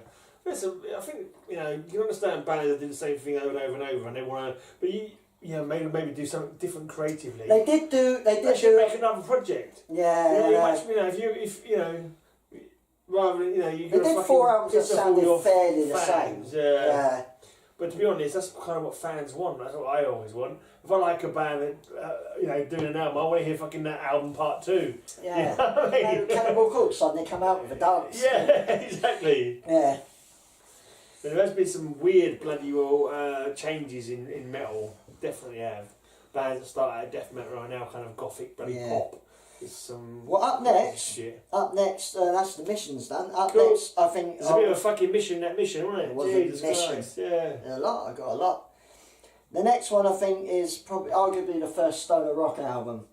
Mr. Magnet? Monster Magnet. Ah. The brilliant fucking Spine of God. It's so fucked up.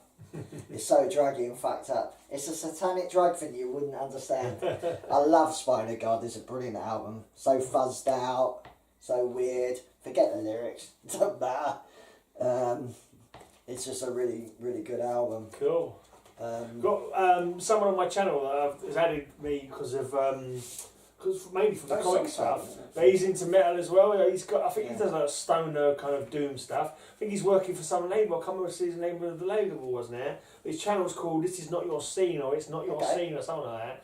And he was listening to a couple of my metal stuff. And I think he's got a label he says he works for, so maybe we should try and investigate a bit into that. And yeah, Okay. I said send us any MP3s you want to play on the podcast, and if he sends any, you can get them as well and play yeah, for your radio show. Yeah, that'd be cool. We got Pill Shovel, Node Scene, Black Mastermind is awesome, Spine of God, Snake Dance of Love, really good album. The first couple of albums of Once Magnet are kind of fuzzed out, Yeah. space rock kind of It's thing, just- and then they went more of a sort of That's traditional right, because rock you're band. not really a fucking. Oh, no, actually, I don't think you are. You're not much of a pot smoker, are you? Not never. No, because that's kind of like this is for druggies, mate. This is pot smoking I love- druggies music. I love my stoner rock. I do, and all that, and yeah, it's like Sleep and all these Electric Funeral, all these dope bands. But I've just never been into it. Just love the music. Just like the music. Just like the music. My first etched disc. Look at this. Negasonic Teenage Warhead, Monster Magnet single. That's right, yeah. Because you know, Yes, have you watched the cool. film Deadpool? No. Actually. Right, superhero film, yeah. Yeah. And I think it Extra happened. disc. I think it happened in the comics first. I'm assuming it's from this. But there's a super heroine called Negasonic Teenage Warhead. Is there Yeah, really? literally named after the. Name must be named after the bloody This- song. All right, Carl, what are you doing up there? Fucking rodeo or something? They must have named it after the Yeah, comic character. Oh, No, I think that the comic character was named after the song. I think. when did it come out? No, I don't know when the original comic came out. I never not followed Marvel in that period. They must have named it after Deadpool came out, I think, in '92 or something like that. But I don't know. But this character, I think, was an X-Men character, and I'm assuming it must have come a bit later on. But when did that album come out? 95, 96? I don't know. I think I actually 95. I think I read up on it actually. I'm sure I remember reading up on it, and I think the character was named after the actual song. Okay. I think so, but when I just saw it there, I just trigged it. Yeah, Negasonic Teenage Warhead. Yeah. She's like a Great song. lesbian, I don't know, young girl with a skinhead kind of thing. Okay. She's quite cool. So it's the only Monster Magnets I got, although I do love all the 90s Monster Magnet albums, they're all really good. But the early stuff's really, really great. They did an album called Super Judge, Dopes to Affinity. I mean, is Negasonic Trip. even a word? Megasonic, I think Megasonic sounds Negasonic, like I'm a not bit, sure but what Negasonic. Yeah, is- Negasonic. It's it's got the feel of like some people sitting getting absolutely stoned off their minds and going, oh, what should we call this single, man? I don't know, man. Something Sonic. I don't know. I mean, their lyrics, honestly, it's like, let's just throw a load of fucked up, Yeah. spaced out lyrics together and see if we can make a song, you know? Yeah. And they do, because it's awesome. It works. This is the only album I got by Gary Moore, actually. Okay. It's live in Japan. Pretty cool. I don't mind Gary Rocking Moore. every night. Say, like, I'm a sort of big fan of Gary Moore's, but Yeah. I picked this up. It's pretty cool. Bit of a guitar virtuoso, isn't he? Yeah. Ian Pace from Purple drums, Neil Murray from White Snake and Sabbath. Don Airey's in Purple now. Wasn't he in a big band before? Wasn't he like in... Thin Lizzy. I thought Yeah, Thin Thin Lizzy. Lizzy. Thin Lizzy, but I was thinking Thin Lizzy, but I thought to myself, if I say Thin Lizzy, it's going to be completely fucking wrong, and I'm going to look like a twat. Yeah. So I thought I'd try. He was also started out in a band called Skid Row. Oh, a 70s band. not the called same Skid Row. Yeah, Not 70s Sebastian band. Bach Skid Row. No. 70s Skid Row. Right. I'm not changing the subject. I was never into glam, particularly or soft rock or horror. But you look at some of these fucking, these fucking gorgeous glamours from back in the day. Yeah. Remember back in the day when you used to fucking sit down and go, oh, there's some fucking sexy birds, and it turns out it was 4 blokes. Yeah. They're all fucking muttons now, aren't they? They're all fucking fat, fucking ugly old men now, aren't they? I saw It's even worse when they still glam up. Yeah, it's kind of sad, but what can you do? Fucking hell, I can talk, Jesus. Yeah. Well, you didn't do a glam though. Well, No, next week, let's dress up glam. Let's do a glam special. Nah. We'll stick our best fishnets on. No. Okay. I'm with you. It's the second beer talking. Sorry about that. Yeah.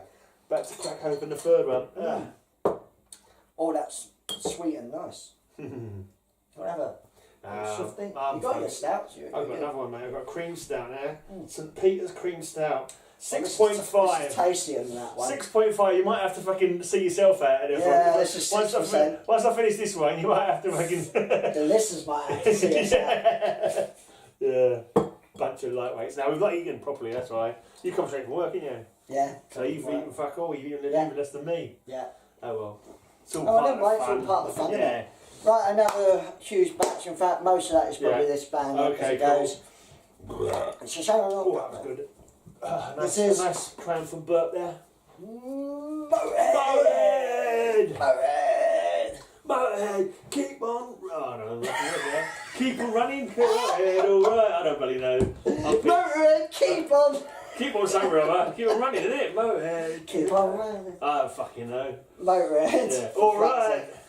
Alright. I've only got fucking one Motorhead album, I think. Yeah. No, one on vinyl. I did get some more I later can't on. remember. Did you? You did have a Motorhead. Yeah, I've got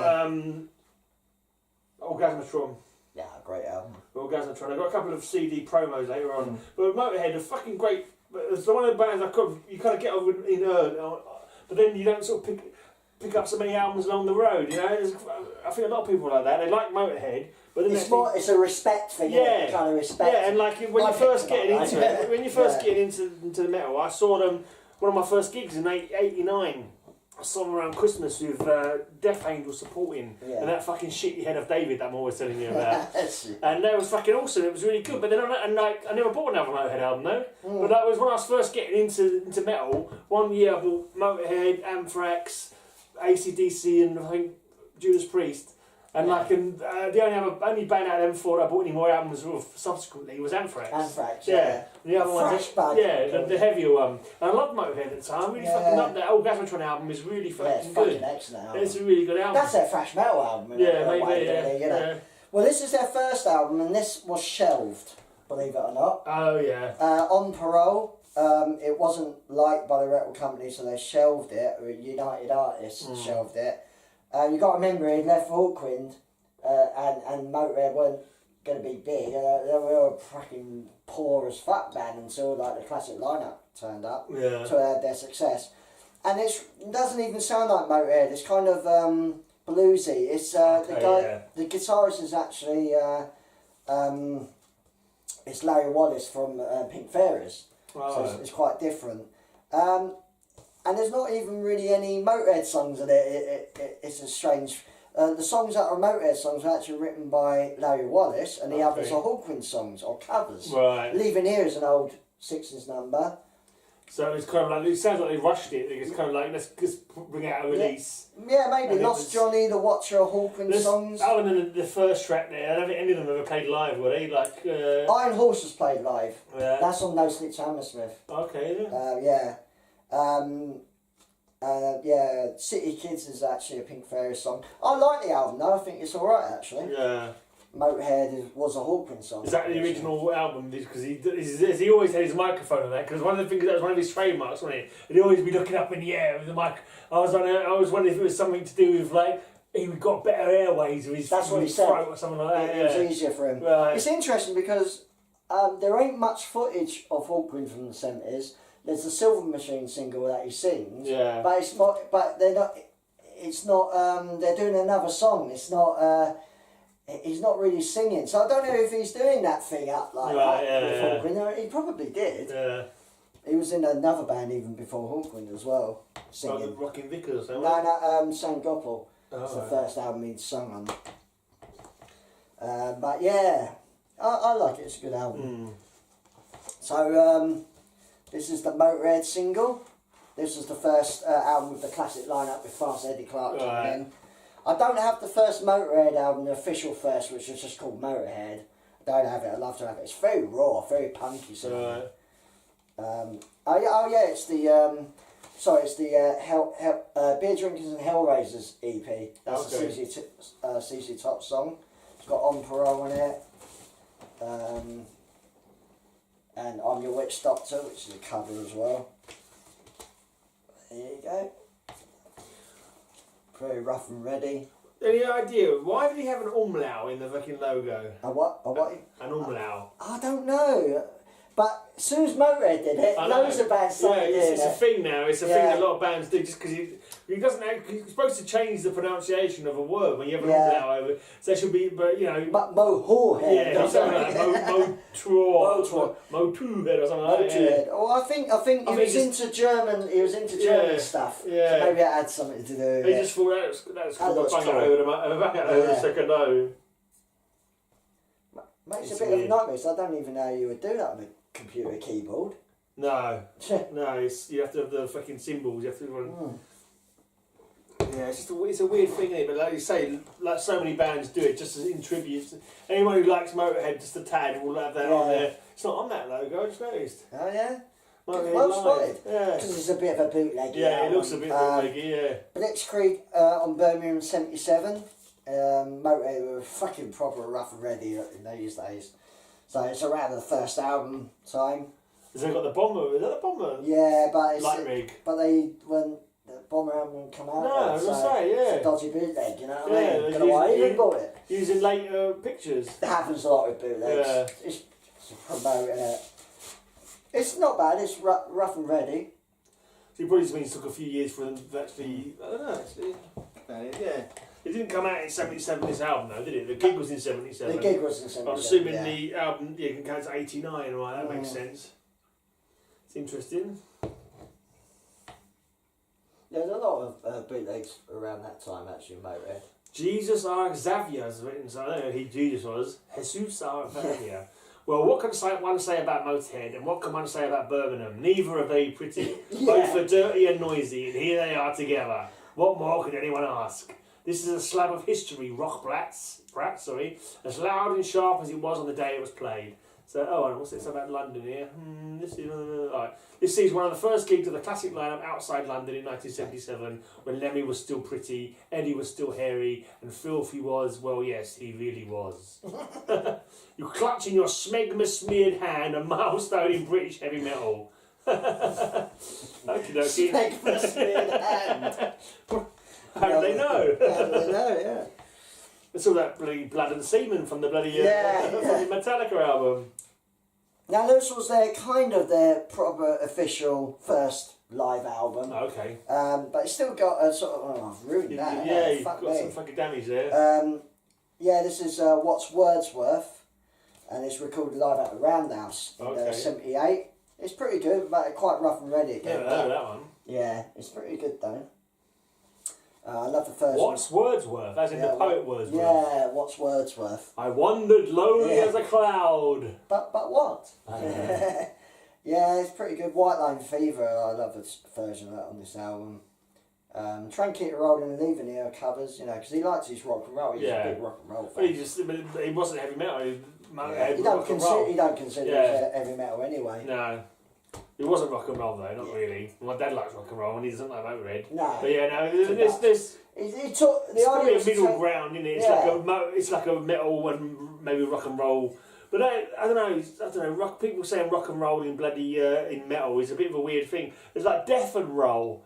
And I don't fucking get that. Yeah, that's that band that Exposed, They go from death metal and they say, oh no, we're death and roll now. And I said, well, I know fucking rock and roll from playing it with my dad. And this is not fucking rock and roll or anything like rock and roll. It's just like a groovy, simplistic death metal is kind of what they call death and roll. Groovy death metal. Yeah. Groove death metal is what it would be called now. That'd be a better name. Of a fucking petition. Stop calling it fucking death and roll. Yeah. This is a stupid fucking genre name. Call it groovy metal. Call it, we're not fucking death metal anymore, we're a bunch of cunts. Sold out like a bunch of cunts. Yeah, that's the beer talking, by the way. Yeah. I love them, really. This is arguably my favourite album by Motorhead, and certainly one of the best album covers. Is this the first one with Snaggletooth on the front? This one, no, the first one was the first album, which I don't have. Oh, okay. You useless twat. I am a useless twat. Why haven't you got the first one? Because I'm a useless twat. Fuck off and go and get it. Yeah, Don't come back till you got it, you slag. Alright. Let's have a fight. I haven't got the next one either, I'm such a cunt. Overkill. Brilliant album. This was their sort of slightly breakthrough album because they're like, oh, this is good, And it's just chock full of fucking classics.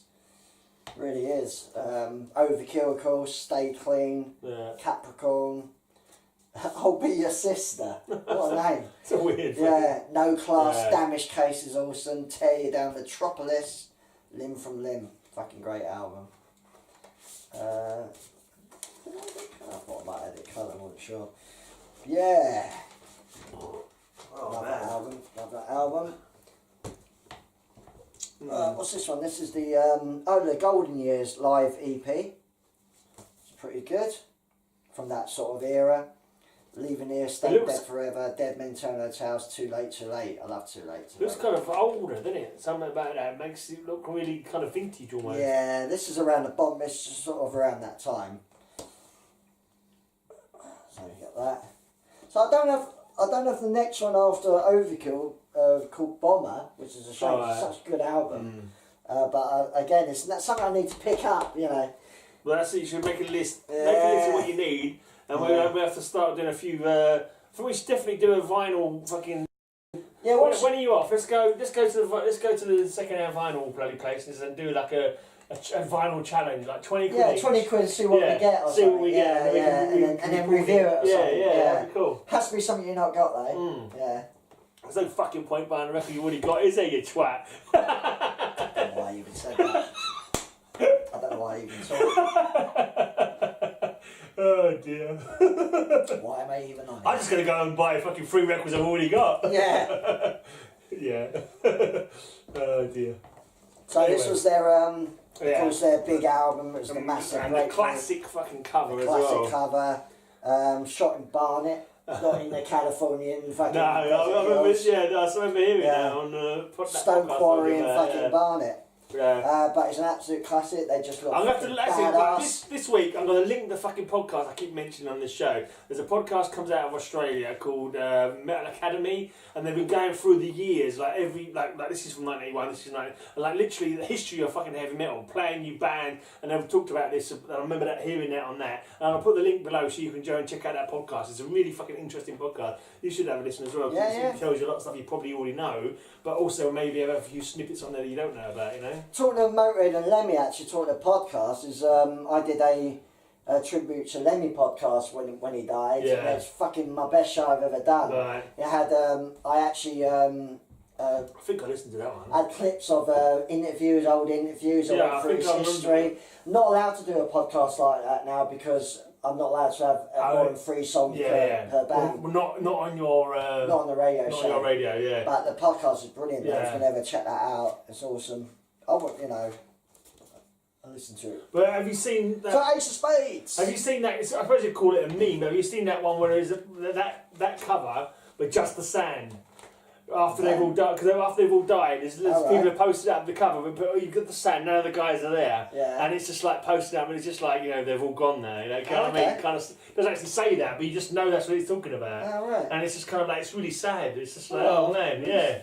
And by the way, that lovely blue sky. They had to Photoshop that. It's in Barnet, for God's sake. So what we got? Ace of Spades, of course. Lovely like Ace of Spades? Ace of Spades? Yeah, what's that song? I never heard of that one. Never heard of that song. Shoot in the Back. We Are the Road Crew is awesome. Yeah. Jailbait, what a song that is.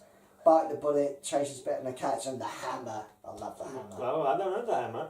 Obviously Ace of Spades. The hammer's coming! Down.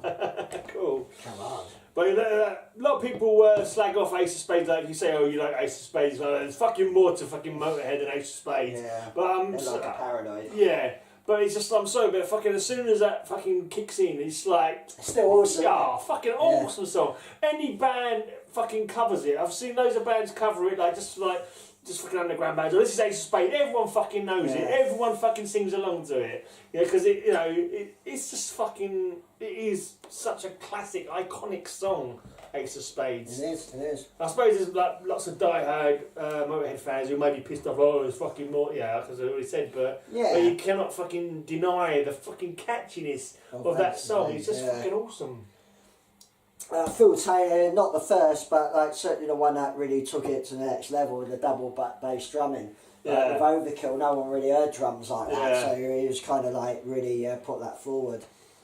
And thrash bands copied it, really, But he's a cool looking fellow as well, wasn't he, actually? He was kind of bit of a fucking... He was a lunatic. Yeah.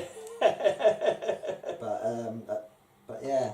Leather jackets, bullet belts, Yeah. sombreros. Yeah, little. He's got, yeah. It's a bit like a fucking Clint Eastwood movie, isn't it? Yeah. He was saying, I want to be the Clint Eastwood character. Yeah. So this is the absolute classic live album. This is, I think, their biggest, either their highest chart position or. But I love this. This was the first Motorhead I heard. When I heard this, I'm like, what the fuck? Like. And lots of bands have parodied it with No Sleep to bloody... Whatever, yeah. Yeah, I can't fucking think about it. I know I've seen lots of bands with No that. Sleep Till Bedtime, I think. Yeah, that kind of thing. Yeah. Yeah, but I can't... And then name any bands, but I have definitely seen lots of bands with like No Sleep Till, like as a song or an album.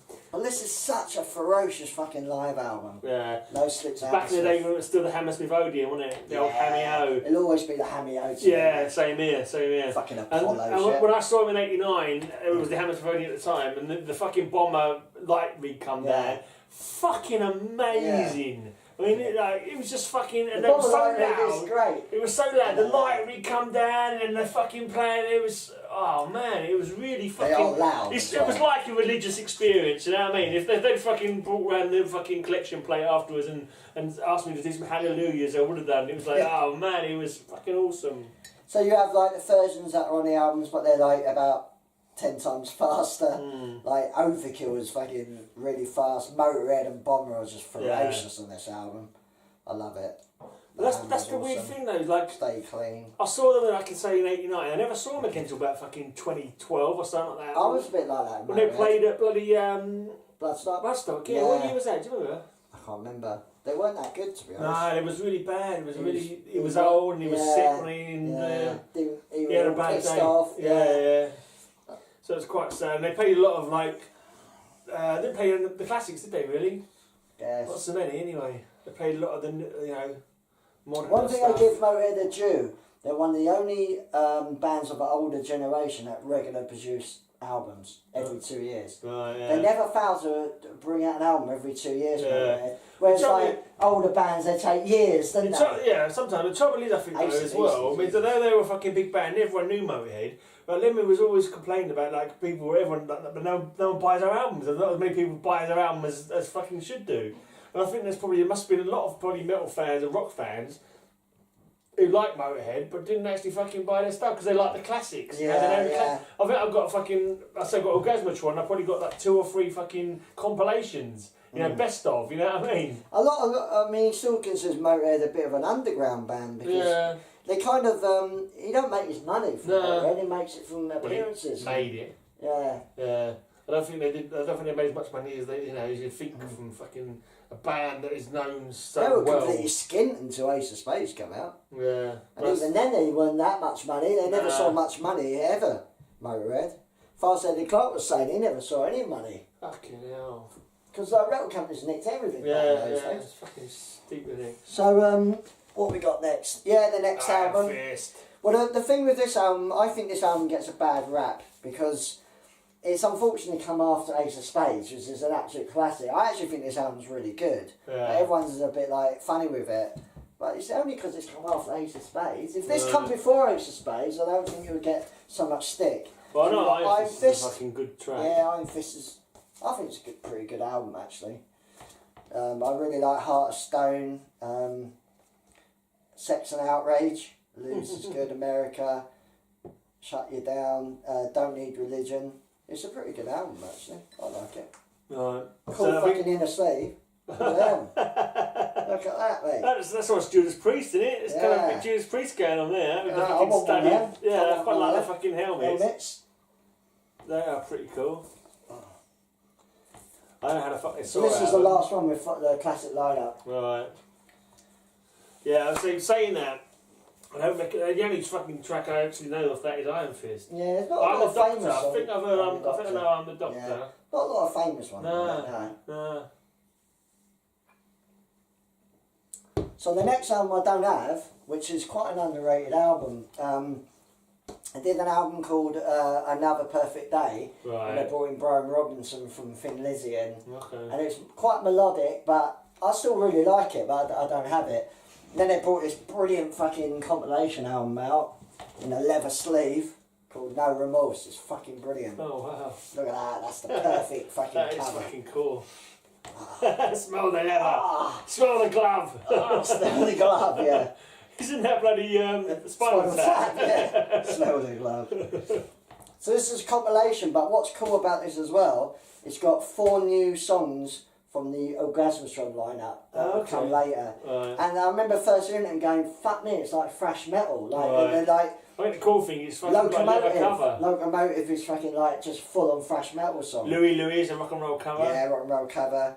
Yeah, Snaggletooth is a new song at the time, which is really awesome. Trying to think of the find all the new ones at the time. Still Your Face was a new one. I just like the new sound. It was really, really heavy. Is this a live one you say? No, this is compilation. Oh, combination. Yeah. Double? Double, yeah. Not gatefold. But it's got a leather sleeve. No, got a fucking leather hell. sleeve. I think leather sleeves. Yeah, yeah, trumps it, doesn't it? Scores it fucking points. Yeah. Don't drop on the floor, mate. Don't do that, mate. Don't do that, mate. Don't drop it on the floor. Again, That's fucking awesome. Special leather edition double album. Was that like a limited thing, or was Yeah, it all, you can get. like, did you get ones that had a normal Yeah. cover, and we had ones that had a leather cover? Yeah. And the fucking silver on the fucking leather is just. I mean, you showed it off already. That fucking deserves another showing. That's just It's definitely one of my favourite album sleeves from any band. That is fucking rock and roll, fucking metal, whatever. Yeah, it's awesome. It's fucking unreal, isn't it? Yeah. Very nice. Don't want to get out fucking. I was looking at you and I was like, Help! We'll be all fucking night if you don't do this when I get the next one out. Right. Cool. I like that very much. So this blew me away. This was the single that came out Yeah, just before. You got this, It's 12 inch. Yeah. I've got that in a normal size, 7-inch single. Oh, that's right. I Yeah, remember. yeah. I remember. Death Forever. Yeah. Fucking awesome Stone song. Death Forever! The Richter's Grin! That's one of the lines of Yeah. I want to play it now. I used to know that so well back in the day. It was one of the ones I used to sing all the time. I used to know the whole fucking lyrics to that. I love this Back song. when I didn't have so many albums, so I listened to it a hell of a lot. It's funny, it's produced by Bill Laswell, who used to produce pop bands. Oh God. So, the funny thing is, Orgasmatrons, I think, is awesome. They weren't happy with the mix of it. They thought it didn't sound very good. Okay. It sounds very different. They brought in a different drummer as well. Filthy Animal Taylor left. They got the 2 guitarists in. So, the first one had 2 guitarists. Phil Campbell was right up there to the end of the day, and Wurzel. But yeah. That's a Great good stuff. album cover as Good well. album I've got that cover. on the fucking 7-inch. Patagno. Jay Patagno. He's done a few stuff, hasn't he? He does all the Motorhead stuff. Jay Patagno. Stone Death Forever. We might have to go and listen to that before you go home. Doesn't want to go back in the case though, does it? It's like a No, fucking it just plastic. sticks out there. Yeah, it sticks out. That's quite annoying. So yeah, we got the Orgasmatron album. That's the one I Legendary. got. Yeah. Great album. All cool songs. So actually, Pete Gill coming, he was actually in Saxon Right. and joined the band, only for this album. Very good cover as well. Really good Yeah. art on that cover. Death Forever, Nothing Up My Sleeve, Alive, The Claw, Mean Machine. The Claw! The Claw! No, I'm actually singing a different Claw actually. I'm Right. singing a Don't band. say that, mate. Tiburon. There's a band called Alright. Tiburon who have got a song called The Claw. Sure it's not a cover. No, it's not. It's a completely different song, but yeah. Built for Speed's awesome, Dr. Rock, and Yeah. Orgasmatron. Love it. Hear me calling, Dr. Rock. I need to listen to that again. I need to listen to that again. I remember when back in the day, I knew it so bloody well. Because I listened to it when when I had like 10 albums in my collection. I listened to it probably every night. But yeah, but that was many. Yeah, Orgasmatron, the outstretched grasping hand. It's all coming back to you now. Is of agony. My servants rape the land. The lyrics are awesome on that Obsequious song. and arrogant, clandestine and vain. Started 10,000 years of misery, of torture in my name. Yeah, it kind of helps as well that Sepultura covered it. Oh, they did a brilliant cover They did a pretty of it, good cover actually. I of it, really yeah. like that But cover. the original is fucking kick-ass anyway, so... Yeah, really good song, really good lyrics. I fucking... Yeah. Listened to that a heck of a lot back in the day. Ain't My Crime, I don't remember that one. But Claw, it's like the name, but I can't remember. Yeah. Oh, quite a fast one, that one. Yeah, remember Riding with the Driver. That was pretty cool. Fast as well. Most of it's fast in that album. Stone Deaf Forever. I've got lyrics on the back here. I am the one, Orgasmatron. You can see it all now. Grasping hand. My image is of agony. My servants rape the land. Mostly, I got it right, actually. Yeah, you did. Oh, 2,000 years of misery. I thought I said 10,000, didn't I? 2,000 years of misery of torture in my name. You upped the misery. I know, I made a fucking even more misery. This show is like 5 hours of misery so far. Misery, yeah. Hypocrisy made paramount, paranoia the law. My name is called religion, sadistic, sacred whore.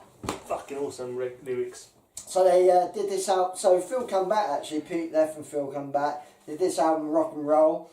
It's pretty good, but it's not like that one. But Rock and Roll is not as good as Orgasmatron, is it? Come on. no. Rock and Roll. Rock and Roll.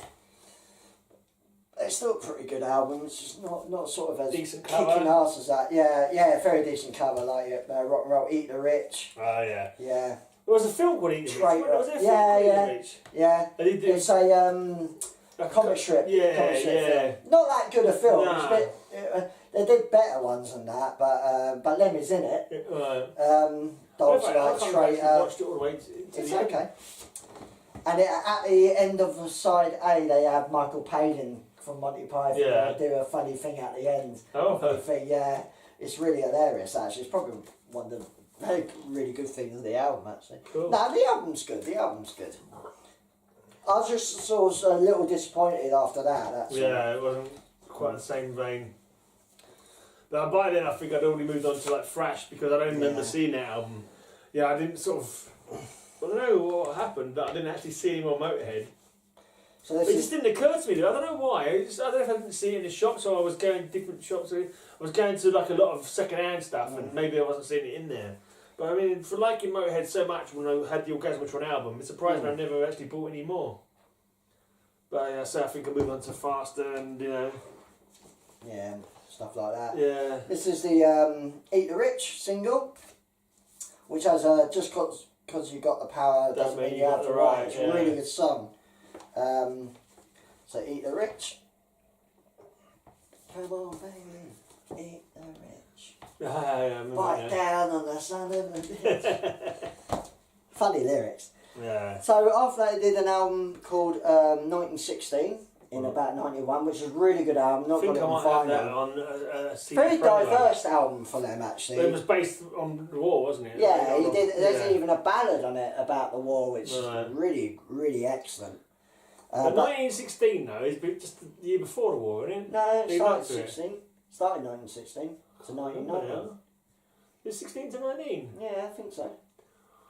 I can't even fucking remember now. You weren't there, mate. I know, but it's like it's something like a fucking. It was 16 to 19. I'm sure it was, or maybe it was. I don't know. I was thinking 17 for some reason, but I don't know. Yeah. 17 to 9 doesn't seem long enough. Yeah, I think it was 16, 19. Yeah, maybe Because it's it was. about them going to It war, must have so fucking maybe been, it was yeah. the start. Yeah. Or maybe it was the build up to it or something. But yeah, I don't know. Yeah, it's fucking. Anyway, after that really good album, 96, they did an album called March Shall Die, which gets a lot of sticker for it being kind of soft and even slightly glammy. I don't think so. No way! There's no way fucking no. Lemmy could do glam. Fuck's sake. I don't mind the album, actually. I think it's alright. But it did get a bit of stick. Right. And then they come back with this album. I think it's the last Motorhead I got, actually. Bastards album, Right. which is really good. It's got On Your Feet or On Your Knees, Burner is awesome, Death or Glory, Born to Raise Hell, that was a sort of big What single album at the had time. Killed by Death on here?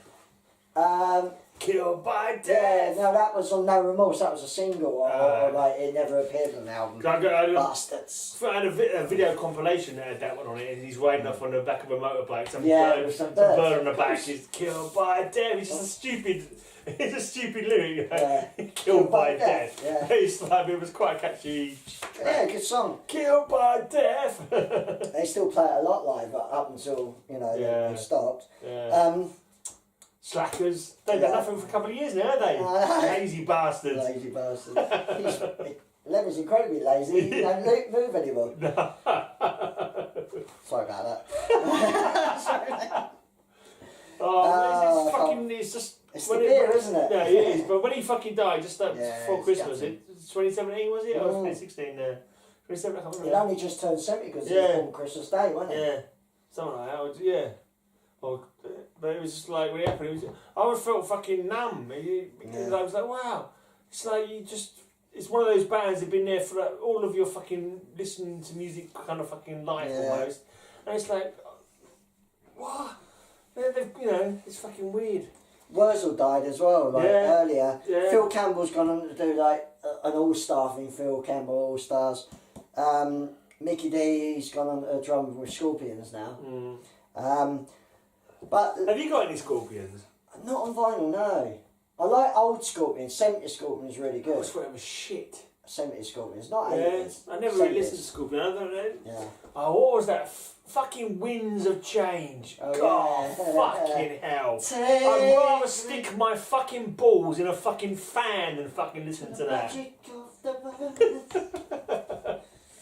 God. Anyway.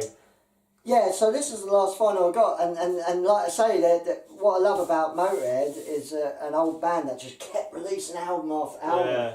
And so I got a few on maybe CD and a lot on my computer, but... So I had to fucking just like think how fucking long they were going for. I suppose they haven't got more albums. You missed a couple, but then how old was he when he fucking started at Motorhead? Because he's been doing a few bands before. He was already about 30. Yeah, I was going to say, So he'd done Hawkwind. And he was 70 when he died, and he was fucking recording and playing gigs as much as he could right up to the end, wasn't he? Yeah. So the next... Cancer, wasn't it? Cancer, yeah. What was it of? Do you know?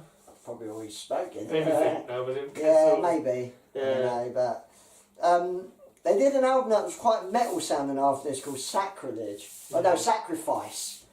And then they just produced album after album that kind of were all right, but not. I didn't really care too much. It's like I think they knew they had like their core fans who would always buy the album, but I think by then once you've been going for that long, you used to like, we're not gonna fucking make any new fans now. Or, unlikely to make new fans with new records, but what they did do is always be consistent and not like suddenly bring out a dance thing or a sell-out album or just Motorhead albums all the time. They fucking had their style and their sound, and people appreciated it and fucking loved fucking certain eras of it. So that's the end of my Motorheads. Yeah, we're nearly at the end at last. Cool.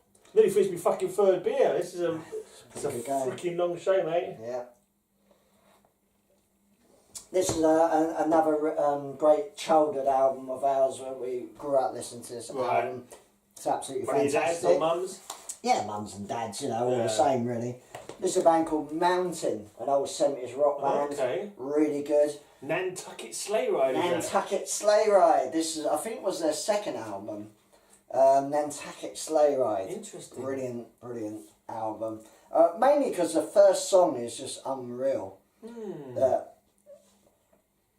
Nantucket Sleigh Ride, the song was interesting shit, really amazing. So full grateful to the I will.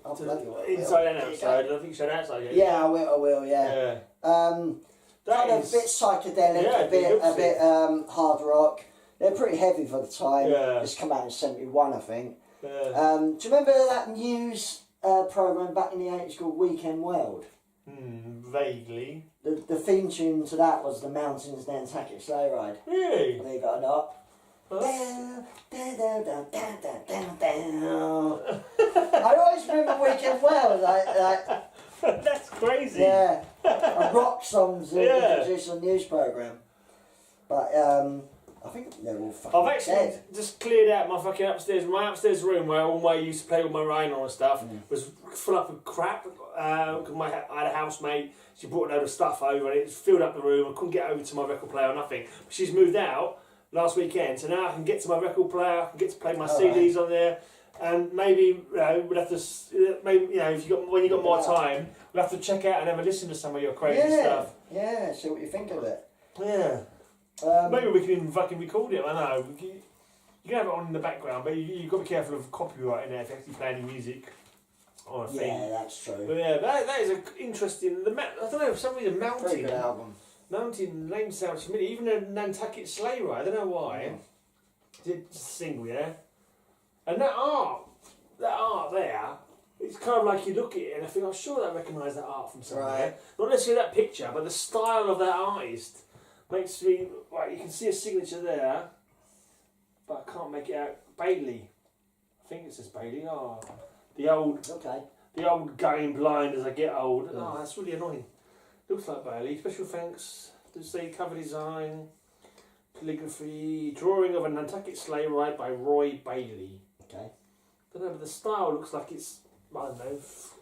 Like I mean, it sort of gives away, but you know what a Nantucket sleigh ride is? No, I don't. The place Nantucket is an island off of Canada, Right. and it's whaling. They used to kill whales, so it's like a sleigh ride. And he would fucking put them along. Oh, right.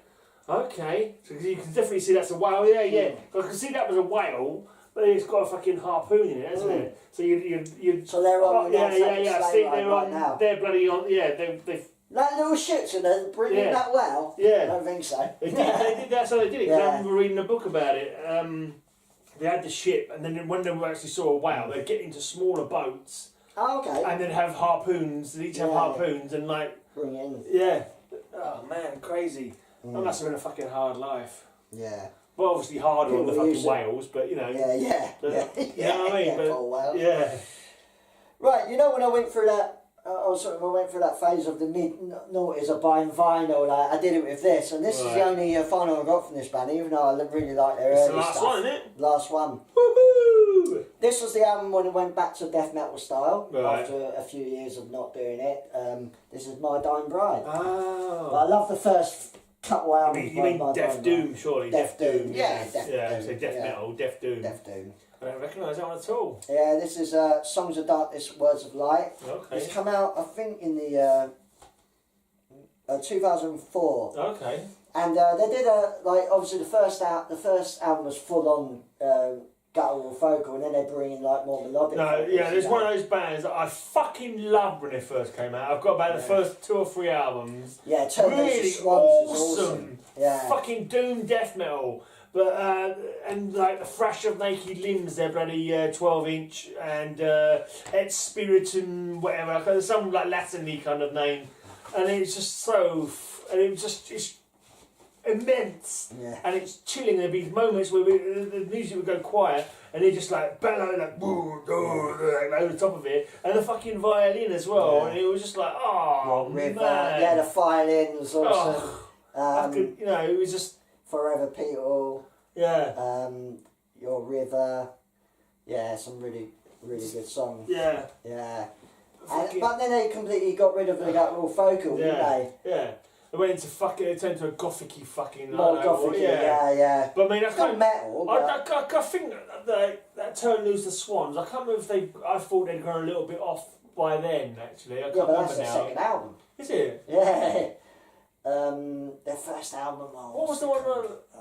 I picked up an album of theirs. This is really fucking crazy. I picked it up on a CD album. There's like a special pack. It was like a little cloth bag, like a little velvet bag. I picked it up in like a second-hand CD, and when I got it home, it had no fucking CD in it. Oh wow! Yeah, I was really fucking cheesed off. I was thinking it was Turn Loose the Swans, but maybe it was a different one. Oh, I can't remember what the name of their first album is called. Sure, is it not a Latin? No. There's a song with a Latin name.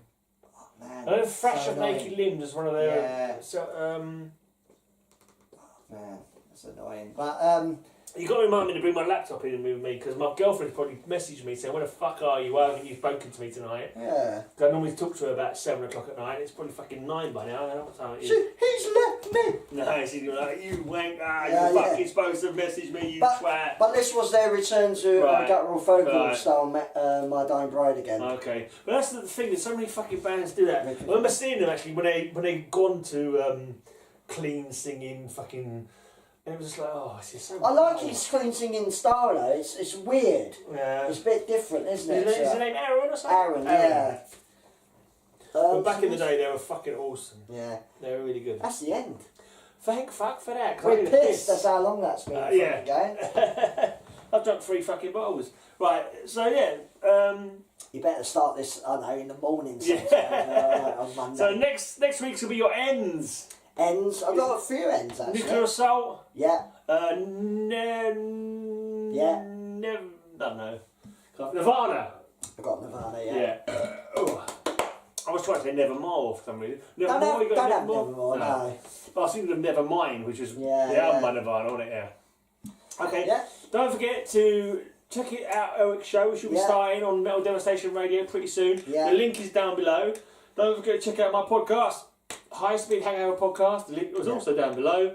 Oh, fucking bloating there. That's if Metal Devastation Radio really is still going. Really? Been rather disastrous announcement as well. A lot of people, DJs, have left because they're idiots. Oh, right. And he's finding it hard to keep it going. So we're trying to persuade him. We're getting big. The problem with internet radio, the bigger you get, the more expensive it gets. Right. You think it would be the other way round, wouldn't you? Well, so you don't get any sponsors, do you? No one come. You don't get fucking people paying to. You know what I mean? I'm paying. No, but I mean, like, you don't get like necessarily people. You know, the DJs are paying to we're assist. helping out. But you know, there's no actual monetary income, is there? So what's the cost then? Like paying people playing bands. Yeah, but also just the cost of the license fee. What I would say is, if you want to go to Metal Devastation Radio, subscribe. Monthly subscribe. There's bronze, gold, silver, and platinum. Okay. Bronze, silver, gold, platinum. From $1 to $20. Go for the $20. That would be cool. There's also a store you can go to and buy some MDR gear. We really need your help because at the moment we're a little bit, on the edge, and we're gutted because I think it's the best bloody station. It's fucking annoying, isn't it? Yeah. But if you try and do things properly, it's fucking awkward. You should be getting big, and it should be like repaying you. The trouble is, getting bigger. there's too many people doing this, you know, and like, you know, whatever. Anyway, I'm not going to go there. I'm going to fuck up to the piss. Yeah. And come back next week for his ends. Ends.